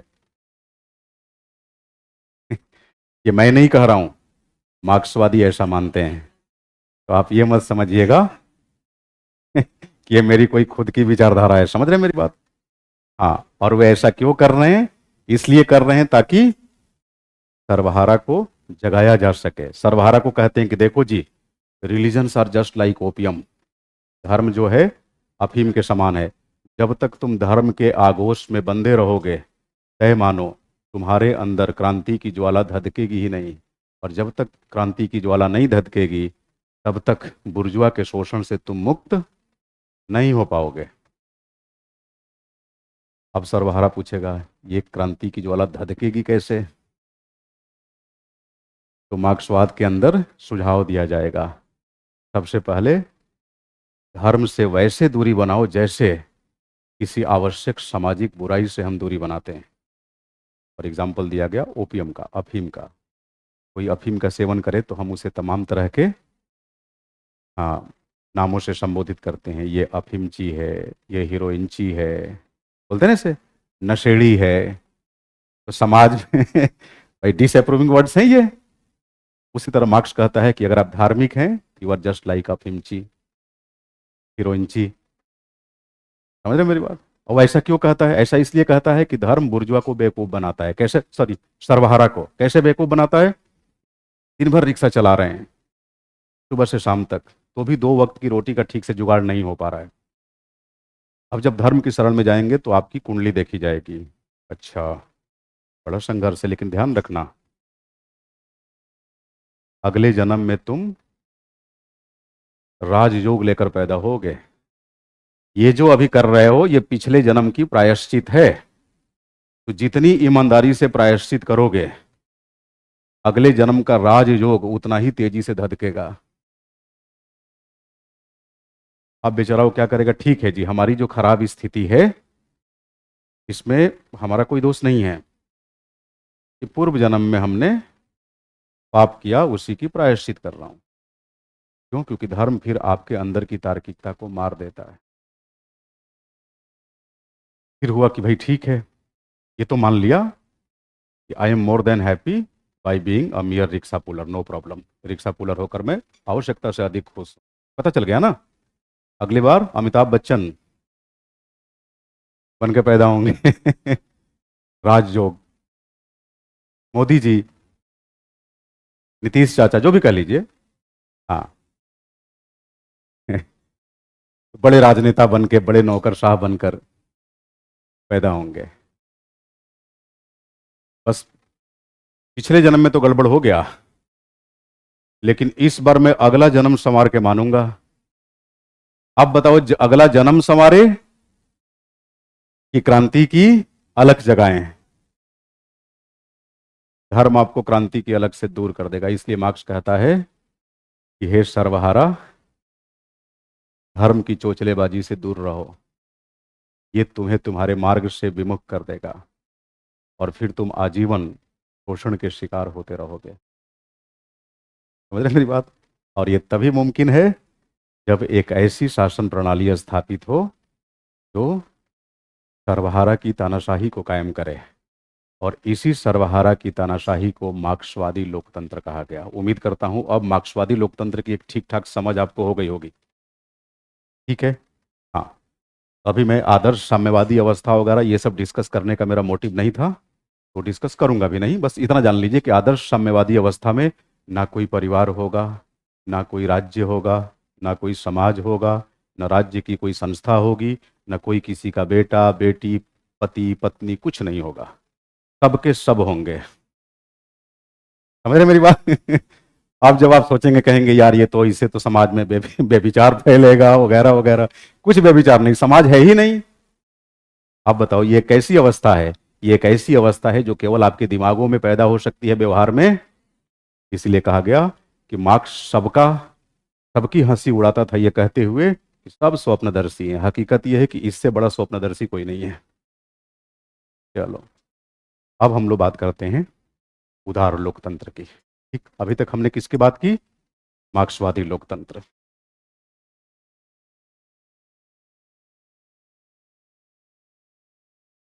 बोर्ड वर्क आप करते चले हैं ना? क्योंकि ये सब लिखवाऊंगा नहीं आपको, तो जो बात है पहले क्लियर कट हो। नहीं, कल को कहें कि नहीं सर लिखवा दीजिए, क्योंकि आज कल परसों, परसों तक ये टॉपिक खत्म करूंगा और नरसों इस पे क्वेश्चन आंसर आपको दूंगा। और अगर उन प्रश्नों को हल करने की आप स्थिति में नहीं होंगे तो मैं यहाँ हल कराऊंगा। शायद कल जो क्वेश्चन दिया था आप उसे कर पा रहे हैं? हाँ, अगर किसी भी क्वेश्चन में कोई दुविधा हो तो मुझसे बेहिचक पूछ लेंगे, है ना? चलिए,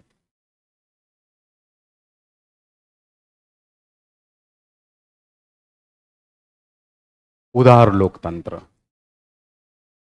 उदार लोकतंत्र,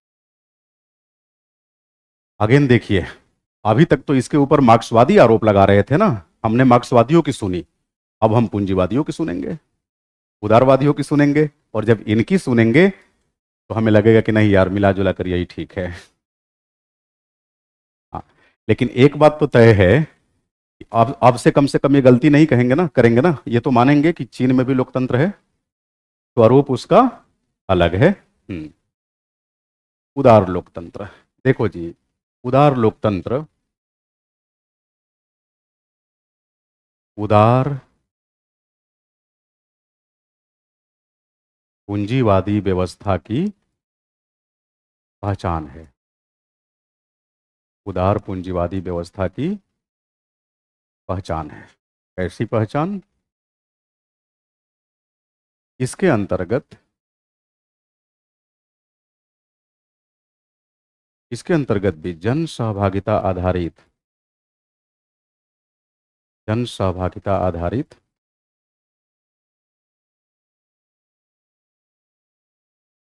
शासन प्रणाली होगी, शासन प्रणाली होगी, जो कि जो कि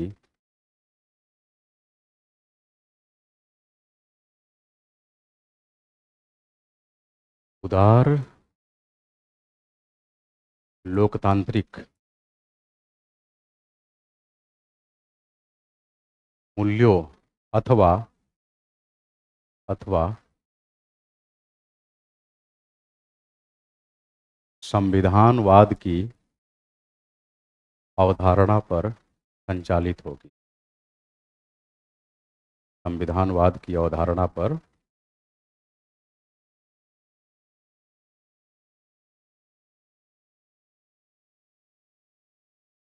संविधानवाद की अवधारणा पर संचालित होगी।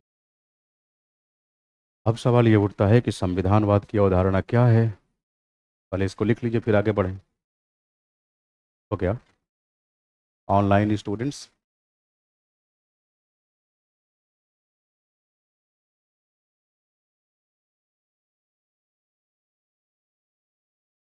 शाहजहांपुर से कौन कौन है?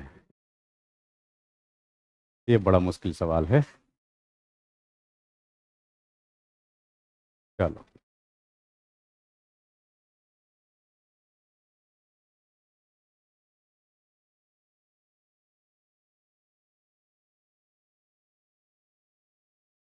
ये हैंग कर जा रहा है क्या, रह के?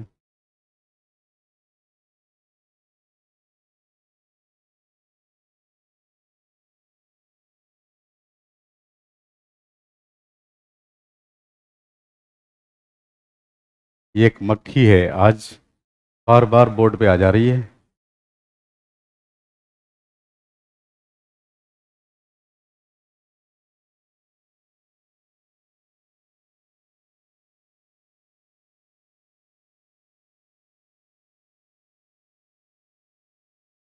ठीक है,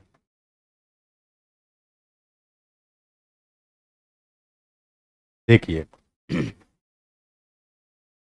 एक ऐसा लोकतंत्र, एक ऐसा लोकतंत्र जिसके अंतर्गत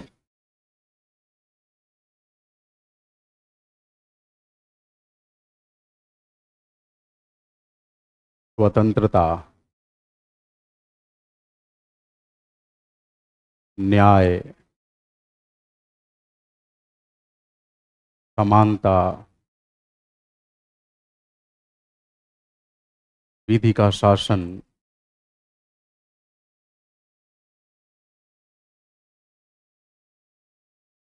स्वतंत्र व निष्पक्ष न्यायपालिका,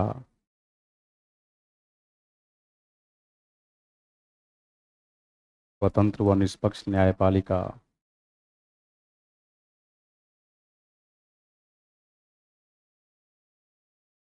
तटस्थ नौकरशाही,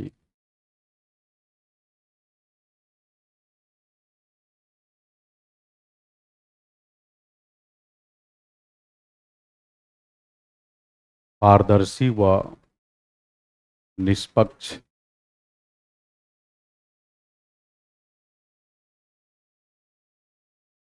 निर्वाचन तंत्र हो,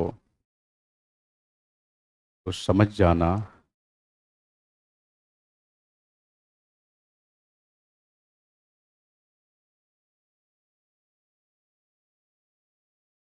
और इसमें और जोड़ देंगे प्रतियोगिता आधारित दल व्यवस्था,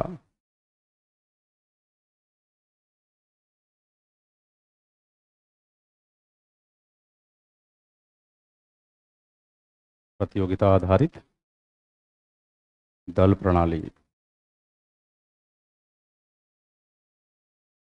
इत्यादि हो, तो ऐसे ही लोकतंत्र को हम क्या बोलते हैं?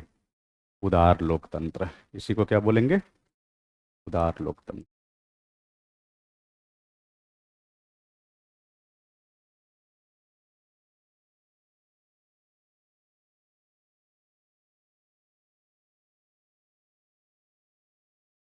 यही लोकतंत्र उदार लोकतंत्र कहलाएगा। यानी एक ऐसा लोकतंत्र जिसके अंदर ये सारे उदारवादी मूल्य संलग्न हो। समझ रहे हैं मेरी बात? ये सारे उदारवादी मूल्य। और देखिए, इन समस्त उदारवादी मूल्यों की समष्टि को संविधानवाद कहते हैं। क्या बोलते हैं? हाँ, इन समस्त उदारवादी मूल्यों को या मूल्यों की समष्टि को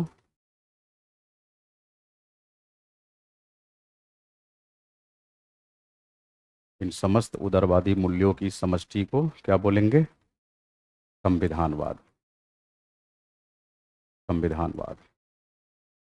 आप ध्यान रखिएगा, हर वो फैक्टर, हर वो कारक जो हमारी नौकरशाही की तटस्थता को कमजोर करे, समझ लीजिए कि वो सिविल सेवा के खिलाफ जाएगा, लोकतंत्र के खिलाफ जाएगा। ठीक है, संविधानवाद के खिलाफ जाएगा। और ध्यान रखेंगे, उदार लोकतंत्र में उदार लोकतंत्र में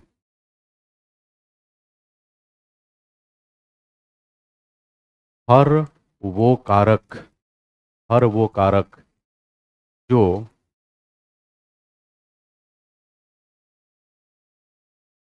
संविधानवाद की धारणा को मजबूती प्रदान करे,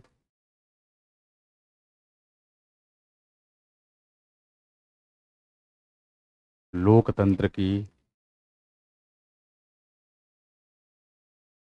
सफलता को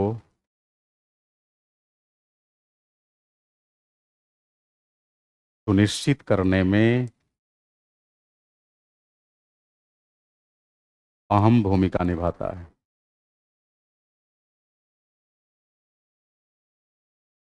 यानी उदार लोकतंत्र में हर वो कारक जो संविधानवाद की धारणा को मजबूती प्रदान करे, लोकतंत्र की सफलता को सुनिश्चित करने में अहम भूमिका निभाता है। क्लियर ये बात?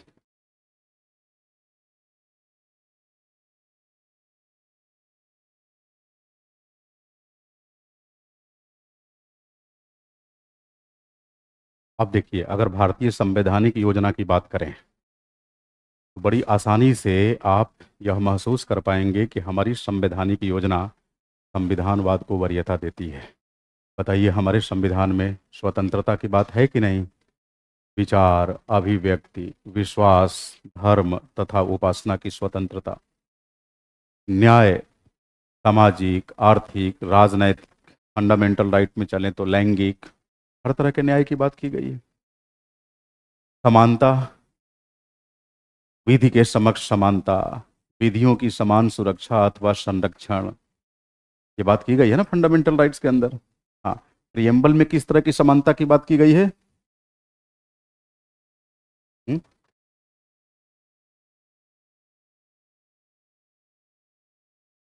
प्रतिष्ठा व अवसर की समानता, equality of status end of opportunity. और जो इक्वालिटी ऑफ स्टेटस है ना, यही विधि के समक्ष समानता है। विधि के समक्ष समानता अनुच्छेद 14 का पहला हिस्सा। और अवसर की समानता, विधियों की समान सुरक्षा अथवा संरक्षण, 14 का दूसरा हिस्सा। समझ रहे हैं मेरी बात? हाँ। प्रतिष्ठा की समानता का मतलब क्या हुआ? समाज में ना तो कोई खास होगा, ना ही कोई आम होगा, सभी क्या होंगे? बराबर। प्रतिष्ठा की समानता हो गई कि नहीं? तो हमारा संविधान इस बात की घोषणा करता है कि अब नई भारतीय राजनैतिक व्यवस्था के अंतर्गत सभी एक समान होंगे, ना कोई खास ना कोई आम। तो विधि के समक्ष समानता की अवधारणा इसी बात की उद्घोषणा करती है। और ये उद्घोषणा क्यों कर पाती है? क्योंकि विधि के समक्ष समानता की अवधारणा विधि के शासन की बुनियाद पर आधारित है। और विधि का शासन, जो कि एवी डाइसी के द्वारा प्रतिपादित सिद्धांत है, ये बेसिकली अपने अंदर तीन मूलभूत तत्वों को समायोजित करता है। तो तीनों तत्व कौन से हैं? रूल ऑफ लॉ के, विधि के शासन के। विधि के शासन की संकल्पना के आधारभूत तत्व कितने हैं? तीन। कौन कौन से? किसी भी व्यक्ति को शारीरिक अथवा भौतिक रूप से, आर्थिक रूप से तब तक दंडित नहीं किया जाएगा जब तक उसका गुनाह प्रमाणित न हो जाए। और ध्यान रहे, उसका गुनाह चौक चौराहे या चाय टपरी की दुकान पे प्रमाणित नहीं होगा। कानून की सामान्य अदालतों में सामान्य अदालतीय प्रक्रिया का अनुसरण करते हुए। यह विधि के शासन का पहला पिलर है। दूसरा क्या है? कोई भी व्यक्ति कानून से बड़ा नहीं है। कानून की नज़र में सभी एक समान है। आप चाहे कितनी भी ऊंचाई छू लें, हमेशा कानून के नीचे ही होंगे। चाहे आप विशिष्ट हों या आम हो, कानून आपको आम और खास की नज़रों से नहीं देखेगा। उसकी नज़र में सभी एक समान है। क्या अरबपति, क्या सड़कपति, कोई फर्क नहीं पड़ता। कानून की नज़र में सभी एक समान। ये विधि के शासन का दूसरा पिलर है। और तीसरा पिलर थोड़ा हिल जाता है, क्योंकि इंग्लैंड के परिप्रेक्ष्य में एवी डाइसी ने यह बात रखी थी। तो वो कहता है कि संविधान देश की साधारण विधि का परिणाम है। लेकिन हमारे संविधान निर्माताओं ने क्या कहा? तीसरे प्रिंसिपल को बदल दिया, अपने यहाँ बदलाव के साथ अपनाया। कहा संविधान देश की साधारण विधि का परिणाम नहीं है, संविधान स्वयं में देश की मूल विधि है, सर्वोच्च विधि है। साधारण विधियां संविधान रूपी मूल विधि यानी संवैधानिक विधि का अनुसरण करती है, अनुसरण करती है। और फिर देखेंगे अनुच्छेद 13 परंतुक 1 और परंतुक 2 में क्या लिखा है। 13(1) में लिखा है कि कोई भी पूर्व संवैधानिक विधि यदि एक या एक से अधिक मौलिक अधिकार अथवा अधिकारों से असंगत पाई गई तो विधि को उस सीमा तक अल्पीकृत कर दिया जाएगा, निरस्त कर दिया जाएगा जिस सीमा तक वह मौलिक अधिकार अथवा अधिकारों से असंगत है। इस तरह की विधि की बात की गई 13(1) में, पूर्व संवैधानिक विधि, यानी वे विधियां जो संविधान लागू होने के तुरंत पहले अस्तित्व में लाई गई। और 13(2) उत्तर संवैधानिक विधि, पोस्ट कॉन्स्टिट्यूशनल लॉज, है ना। Means any law which has been formulated after the commencement of the Constitution dated 26th of January 1950, they shall not be allowed to show inconsistency with one or more fundamental rights. In case of such inconsistency, the said post-constitutional law shall have to be declared unconstitutional up to the extent of such inconsistency. यानी कोई भी उत्तर संवैधानिक विधि, यानी वे विधि जो संविधान लागू होने के उपरांत अस्तित्व में लाई गई, अपने कार्यान्वयन के दौरान एक या एक से अधिक मौलिक अधिकार अथवा अधिकारों से असंगत नहीं हो सकती। असंगति की स्थिति में विधि को उस सीमा तक अल्पीकरण का शिकार होना पड़ेगा जिस सीमा तक ये असंगत है। का मतलब प्री कॉन्स्टिट्यूशनल और post constitutional laws, they all are basically ordinary laws. ये साधारण विधियां हैं। और मौलिक अधिकार क्या है? मूल विधि, संविधान है, वो संवैधानिक विधि। देख रहे हैं, साधारण विधि को मौलिक विधि का अनुसरण करना पड़ रहा है। इसका मतलब कि हमारा संविधान देश की साधारण विधायी प्रक्रिया का परिणाम, बस इसी में थोड़ा बदलाव है। शेष दो सिद्धांत तो हूबहू उसी रूप में अपना लिए गए जैसा एबी डाइसी कहता है। ठीक है। हाँ हाँ, विधि की सम्यक प्रक्रिया, इसी को बोलते हैं due process of law. Due process of law, इसकी व्याख्या बेसिकली अनुच्छेद 21 से संबंधित है। ठीक है। तो मैं आपके प्रश्न का उत्तर दे देता हूँ। देखिए, जब भी विधि की सम्यक प्रक्रिया की बात आती है, ड्यू प्रोसेस ऑफ लॉ, इसको बेसिकली हम यथोचित विधि प्रक्रिया भी बोलते हैं। अलग अलग टर्म है, बट अंग्रेजी में इसे ड्यू प्रोसेस ऑफ लॉ बोलते हैं। हमारे संविधान का अनुच्छेद 21 कहता है कि राज्य किसी भी व्यक्ति को प्राण व दैहिक स्वतंत्रता के अधिकार से वंचित नहीं कर सकता, सिवाय विधि द्वारा स्थापित प्रक्रिया के। The state shall not deprive any individual of his right to life and personal liberty except according to the procedure established by law। और यही व्याख्या, मतलब अनुच्छेद 21 की विधि द्वारा स्थापित प्रक्रिया की बुनियाद में व्याख्या 1978 तक होती रही, till the Supreme Court's judgment which was given in Maneka Gandhi case in 1978। उसके पहले तक प्राण व दैहिक स्वतंत्रता के अधिकार को विधि द्वारा स्थापित प्रक्रिया के दायरे में एक्सप्लेन किया जाता रहा। लेकिन 1978 में पहली बार सुप्रीम कोर्ट ने right to life and liberty को डिफाइन करते समय प्रोसीजर इस्टैब्लिश्ड बाय लॉ की जगह ड्यू प्रोसेस ऑफ लॉ पढ़ दिया। मतलब अनुच्छेद 21 को कुछ इस तरीके से पढ़ दिया जिस तरीके से बिल ऑफ राइट्स की श्रेणी में अमेरिका में पढ़ा जाता है। जैसे हमारा जो अनुच्छेद 21 है ना, अमेरिकी संविधान में इसी अनुच्छेद को, हूबहू अनुच्छेद को कैसे पढ़ा जाता है? राज्य किसी भी व्यक्ति को जीवन के अधिकार से वंचित नहीं कर सकता, सिवाय यथोचित विधि प्रक्रिया, इसको हम विधि सम्यक प्रक्रिया कहते हैं, जो आपने कहा अभी। Means the state shall not deprive any individual of his right to life except according to the due process of law. तो सारा खेल आकर रुक जाता है कि विधि द्वारा स्थापित प्रक्रिया और यथोचित विधि प्रक्रिया, आखिर दोनों में अंतर क्या है।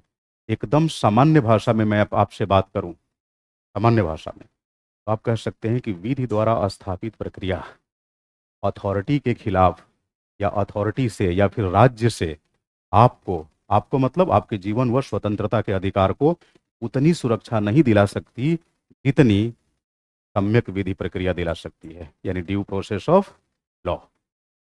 क्लियर ये बात? अब मैं एक एग्जांपल से समझाता हूँ। मैं आपको अभी पढ़ा रहा हूँ ऑफलाइन में, सामने मुझसे बहुत सारे बच्चे इलेक्ट्रॉनिक मीडियम से मुझसे जुड़े हुए हैं। अब मान लीजिए मेरी क्लास की किसी क्लिप को काट कर कोई कहे कि ये जो टीचर है ये बच्चों को बारूद बना रहा है, ये सिविल सर्वेंट बनाने के लिए प्रशिक्षित नहीं कर रहा है, बल्कि इन्हें एक खास विचारधारा की तरफ मोड़ रहा है। ऐसा हो सकता है? हाँ। अब जाहिर सी बात है, इंफॉर्मेशन टेक्नोलॉजी की कोई ना कोई धारा लग जाएगी। पुलिस वाले आएंगे, कहेंगे ऐसा है गुरुजी, चलिए,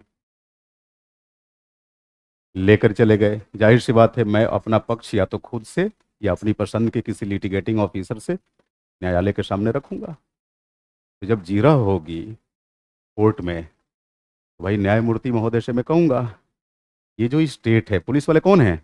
स्टेट। अनुच्छेद 12 के तहत स्टेट अथॉरिटी के दायरे में, राज्य प्राधिकारी के दायरे में वो स्टेट है। और आपको मालूम है कि हमें जो मौलिक अधिकार मिले हुए हैं आवश्यक रूप से राज्य के विरुद्ध मिले हुए हैं, आवश्यक रूप से। तो मेरी तरफ से जो बात उठेगी ऑनरेबल चेयर के सामने, ये पूछा जाएगा, मैं पूछूंगा, मेरा लिटिगेटिंग ऑफिसर एडवोकेट पूछेगा, ये बताइए इन्होंने जो इनको अरेस्ट किया है किस कानून के तहत किया है? उनका पक्ष क्या बताएगा? XYZ इस कानून के तहत किया है। फिर मेरा वकील कहेगा या मैं पक्ष रखूंगा, ये बताओ ये जो एक्ट है ये तो 2014 में ही निरस्त कर दिया गया था। तो कहेगा नहीं नहीं, एक्ट निरस्त नहीं किया गया है, आप किसी धारा की बात कर रहे हैं, केवल वो निरस्त हुई है, और जो जो धारा निरस्त हुई है उस धारा के तहत हम आपको अरेस्ट नहीं किए हैं, हम आपको एम धारा के तहत अरेस्ट किए। समझ रहे मेरी बात? फिर न्यायमूर्ति महोदय पूछेंगे उससे, ये बताओ इस धारा के तहत अरेस्ट करने की जो प्रक्रिया थी, समुचित प्रक्रिया, क्या तुमने उसका अनुसरण किया है? कई सारी ऐसी धाराएं होती है जिसमें आप लेट नाइट अरेस्ट नहीं कर सकते, या उसकी टाइम पीरियड होती है। पता चला कि हाँ, प्रक्रिया का भी अनुसरण किया है। अब न्यायमूर्ति मुझे कहेंगे कैसा है, आप गए काम से, क्योंकि हम चाह के भी आपको सुरक्षा नहीं दे सकते। क्यों? क्योंकि हम आपके जीवन के स्वतंत्रता के अधिकार को, राइट टू लाइफ को, विधि द्वारा स्थापित प्रक्रिया के चश्मे से देख रहे हैं। और विधि द्वारा स्थापित प्रक्रिया यह कहती है कि राज्य के नाम पर आपको कार्यपालिका के खिलाफ सुरक्षा दी जा सकती है, विधायिका के खिलाफ।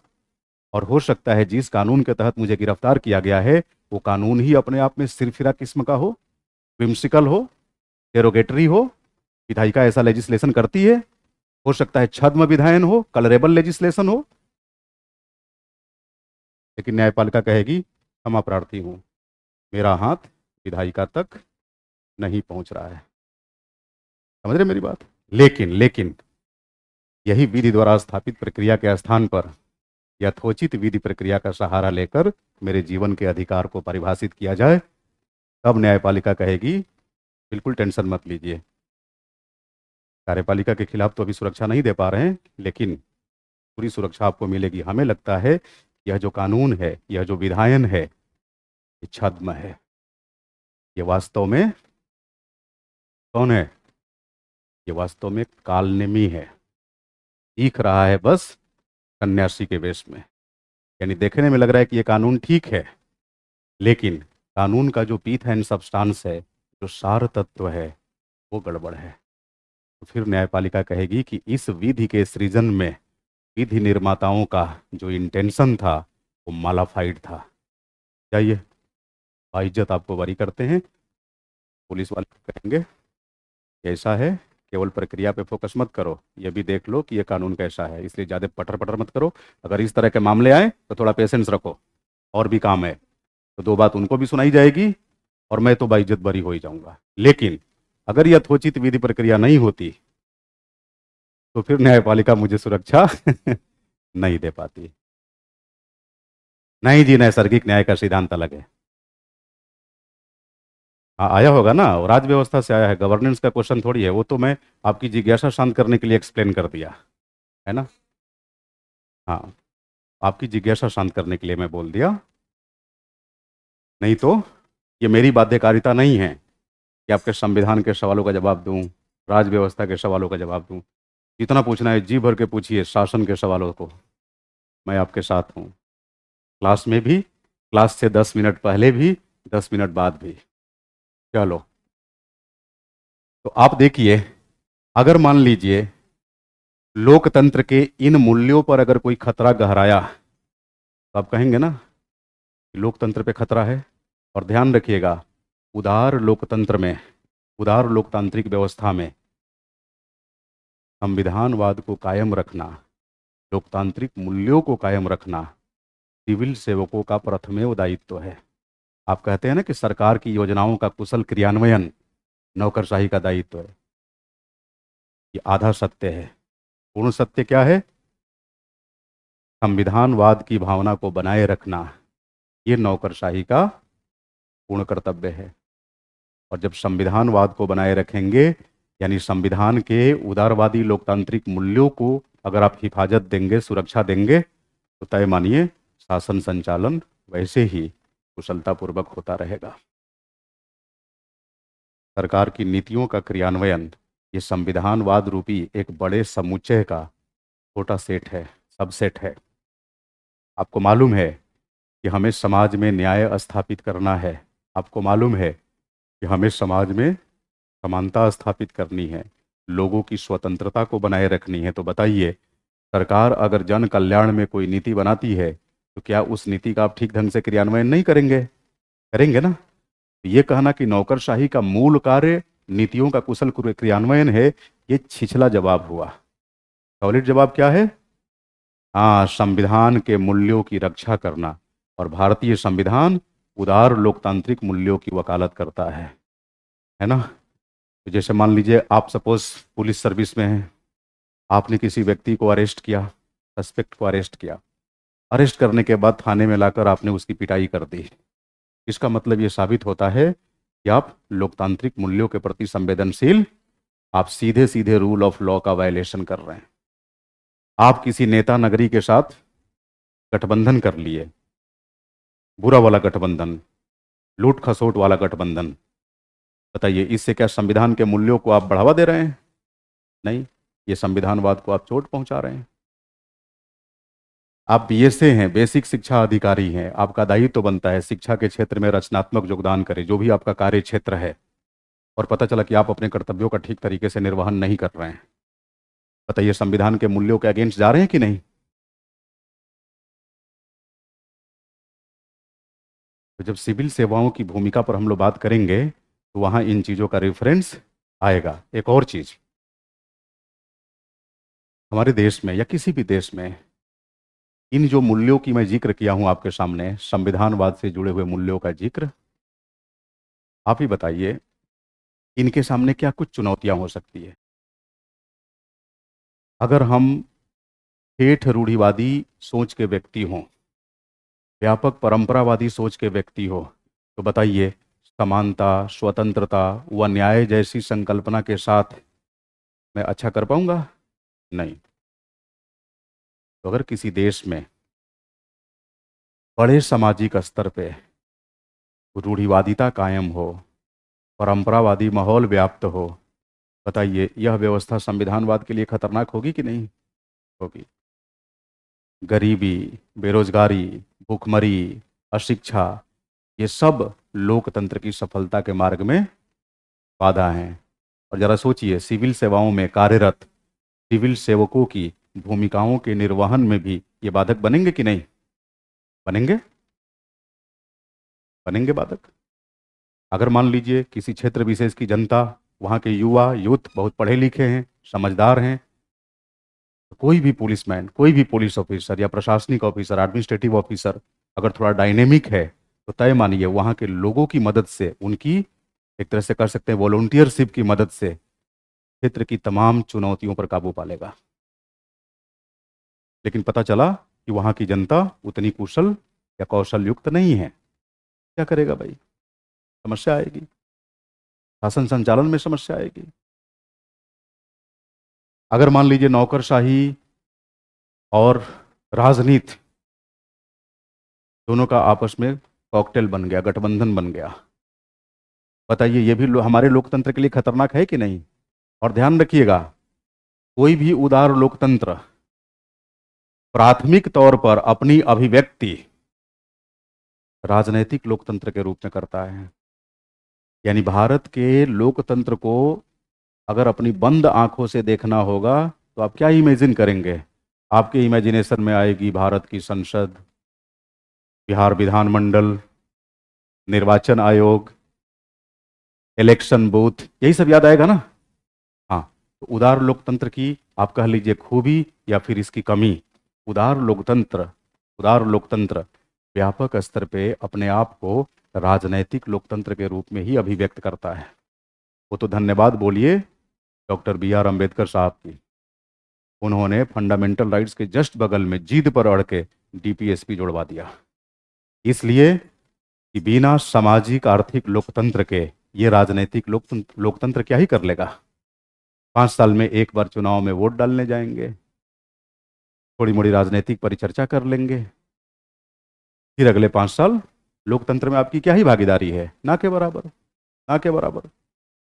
तो उन्होंने कहा कि जब तक लोकतंत्र को हम राजनैतिक लोकतंत्र के दायरे से बाहर निकालते हुए या ऊपर उठाते हुए सामाजिक, आर्थिक व सांस्कृतिक क्षेत्र में प्रसारित नहीं करेंगे, तब तक हम लोकतंत्र के तात्विक स्वरूप अथवा पूर्ण स्वरूप की प्राप्ति नहीं कर सकेंगे। इसलिए अगर लोकतंत्र को फुल फ्लेज्ड फॉर्म में, पूर्ण स्वरूप में प्राप्त करना है, तो हमें एक ऐसी व्यवस्था का सृजन करना होगा जहां केवल राजनीतिक प्रणाली ही लोकतांत्रिक न हो, अपितु हमारी जीवन प्रणाली लोकतांत्रिक हो जाए। समझ रहे मेरी बात? हाँ। तो अब मैं उम्मीद करता हूं कि लोकतंत्र के इन दोनों रूपों से आप परिचित हो गए होंगे। हमारा टॉपिक क्या था? लोकतंत्र में सिविल सेवाओं की भूमिका। तो आज हमने सबसे पहले क्या पढ़ा? सिविल सेवा किसे कहते हैं? एक बार मेरे साथ रिवाइज कर लीजिए। सिविल सेवा कैसी सेवा है? एक ऐसी सेवा जिसमें काम करने वाले लोगों की प्रकृति ना तो राजनैतिक हो और ना ही, कभी नहीं भूलेंगे इसको। ठीक। अब रही बात लोकतंत्र, तो जब हमने लोकतंत्र पे विमर्श प्रारंभ किया तो लोकतंत्र की दो श्रेणियों की हमने बात की। एक मार्क्सवादी लोकतंत्र और दूसरा उदारवादी लोकतंत्र। हमने मार्क्सवादी लोकतंत्र की कुछ विशेषताएं पढ़ी और उनकी विशेषताओं के आधार पर यह समझने का प्रयास किया कि ठीक है, तमाम विसंगतियों के बावजूद भी उसमें कुछ ऐसे गुण है जो कुछ लोगों के लिए सूटेबल हो सकते हैं। अब जैसे मान लीजिए, आप अपने ही देश में देख लीजिए, देश की आवाम का एक बहुत बड़ा हिस्सा आपको ऐसे मिलेगा कि आप चाहे उसके सारे बोलने के अधिकार छीन लीजिए, कोई सर्दी गर्मी नहीं है, पेट चलना चाहिए, फ्रीबीज मिल जाए, खाने पीने की दिक्कत ना हो, मूलभूत ज़रूरतें पूरी हो जाए, उन्हें अपनी आवाज़ बुलंद करने का कोई शौक नहीं है।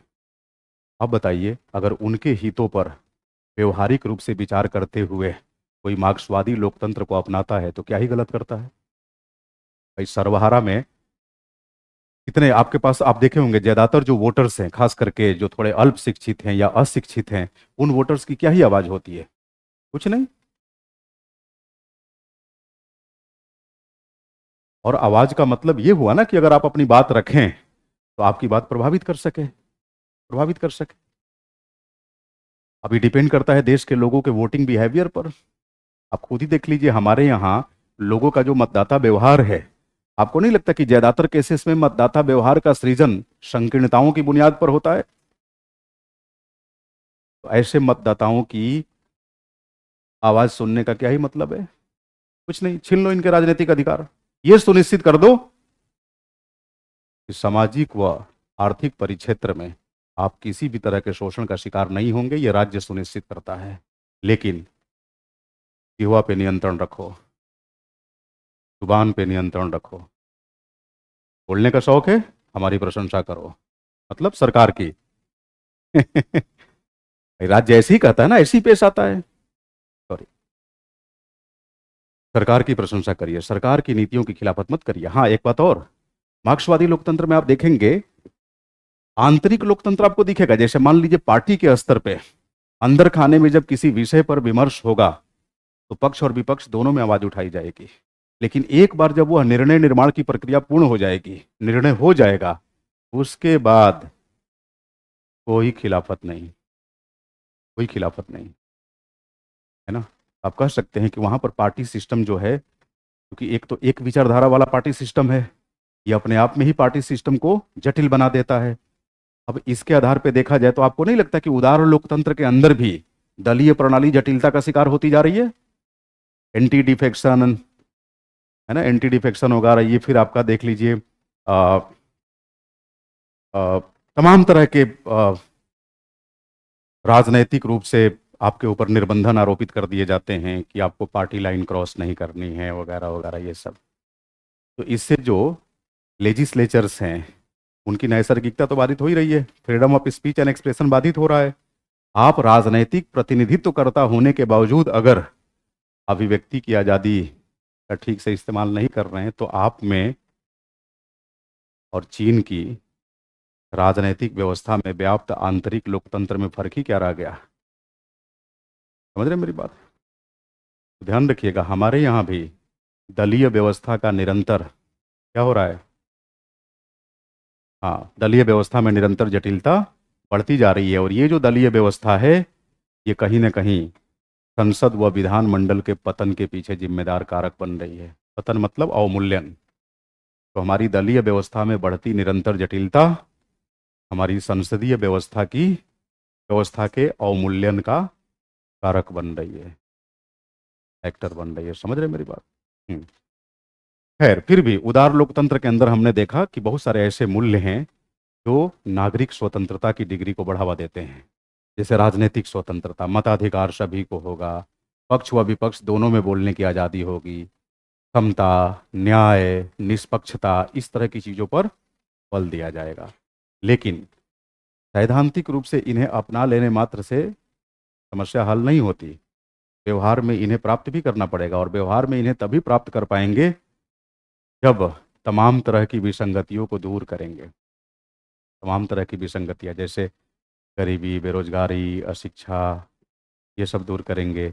मीडिया की भूमिका को सुधारेंगे, है ना। ये सब राजनीति के अंदर आप कोशिश करेंगे कि सूचिता आधारित राजनीति को बढ़ावा मिले, आइडियोलॉजी बेस्ड पॉलिटिक्स को बढ़ावा मिले, पॉलिटिक्स में क्रिमिनलाइजेशन पे नकेल कसेंगे, अपराधीकरण पे नकेल कसेंगे। ये सब, ये तमाम हथकंडे अपनाकर, हाँ, तार्किक दृष्टिकोण, तार्किक दृष्टिकोण, ये नहीं कि कहीं पर्चा निकाला जा रहा है और जाकर भीड़ का हिस्सा बन गए और सोचने लगे काश मेरा भी पर्चा निकल जाता। ये क्या है? ये अंधविश्वास को बढ़ावा देने वाली बात है। अंधविश्वास को बढ़ावा देना, आजकल खूब ये ट्रेंड चल चल रहा है पर्चा निकालने का। और आमतौर पे इसके शिकार कौन होते हैं?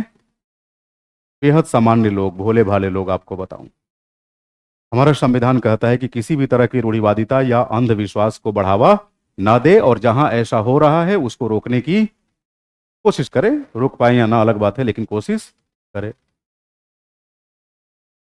समझ रहे मेरी बात? कभी भी पर्सनालिटी कल्ट को बढ़ावा मत दीजिए, व्यक्ति पूजा को बढ़ावा मत दीजिए। और जिस समाज में अगर इन सब चीज़ों को बढ़ावा दिया जा रहा है, तय मानिए सिविल सेवा या नौकरशाही या कोई भी शाही अपने दायित्वों का ठीक से निर्वहन, ये सारे पॉइंट आपको कब काम आएंगे? जब मैं पढ़ाऊंगा कि भारत में सिविल सेवकों के समक्ष व्याप्त चुनौतियां। तो उनमें जब ये सारी चुनौतियां आप डालेंगे ना, तो आपका जो उत्तर होगा वो सामान्य से अलग होगा। और जगह बुकिश आंसर होंगे, आपके व्यवहारिक आंसर होंगे। और ध्यान रखिएगा, संविधानवाद को मजबूत बनाने का एक ही तरीका है, इन्हीं उदार लोकतांत्रिक मूल्यों के प्रति अपनी कटिबद्धता दर्शाना। Commitment towards the values of constitution means commitment towards constitutionalism. संविधानवाद के प्रति हमारी कटिबद्धता ही संवैधानिक नैतिकता है। इतनी संवैधानिक नैतिकता बढ़ेगी, समझ लीजिए संविधानवाद उतना ही मजबूत होगा, लोकतंत्र उतना ही परिष्कृत होगा। और लोकतंत्र परिष्कृत मतलब सिविल सेवाओं की जो भूमिका है वो भी रचनात्मक होगी। आज की क्लास में इतना ही। कल हम लोग सेकंड फैसेट में एंट्री लेंगे। Thank you so much.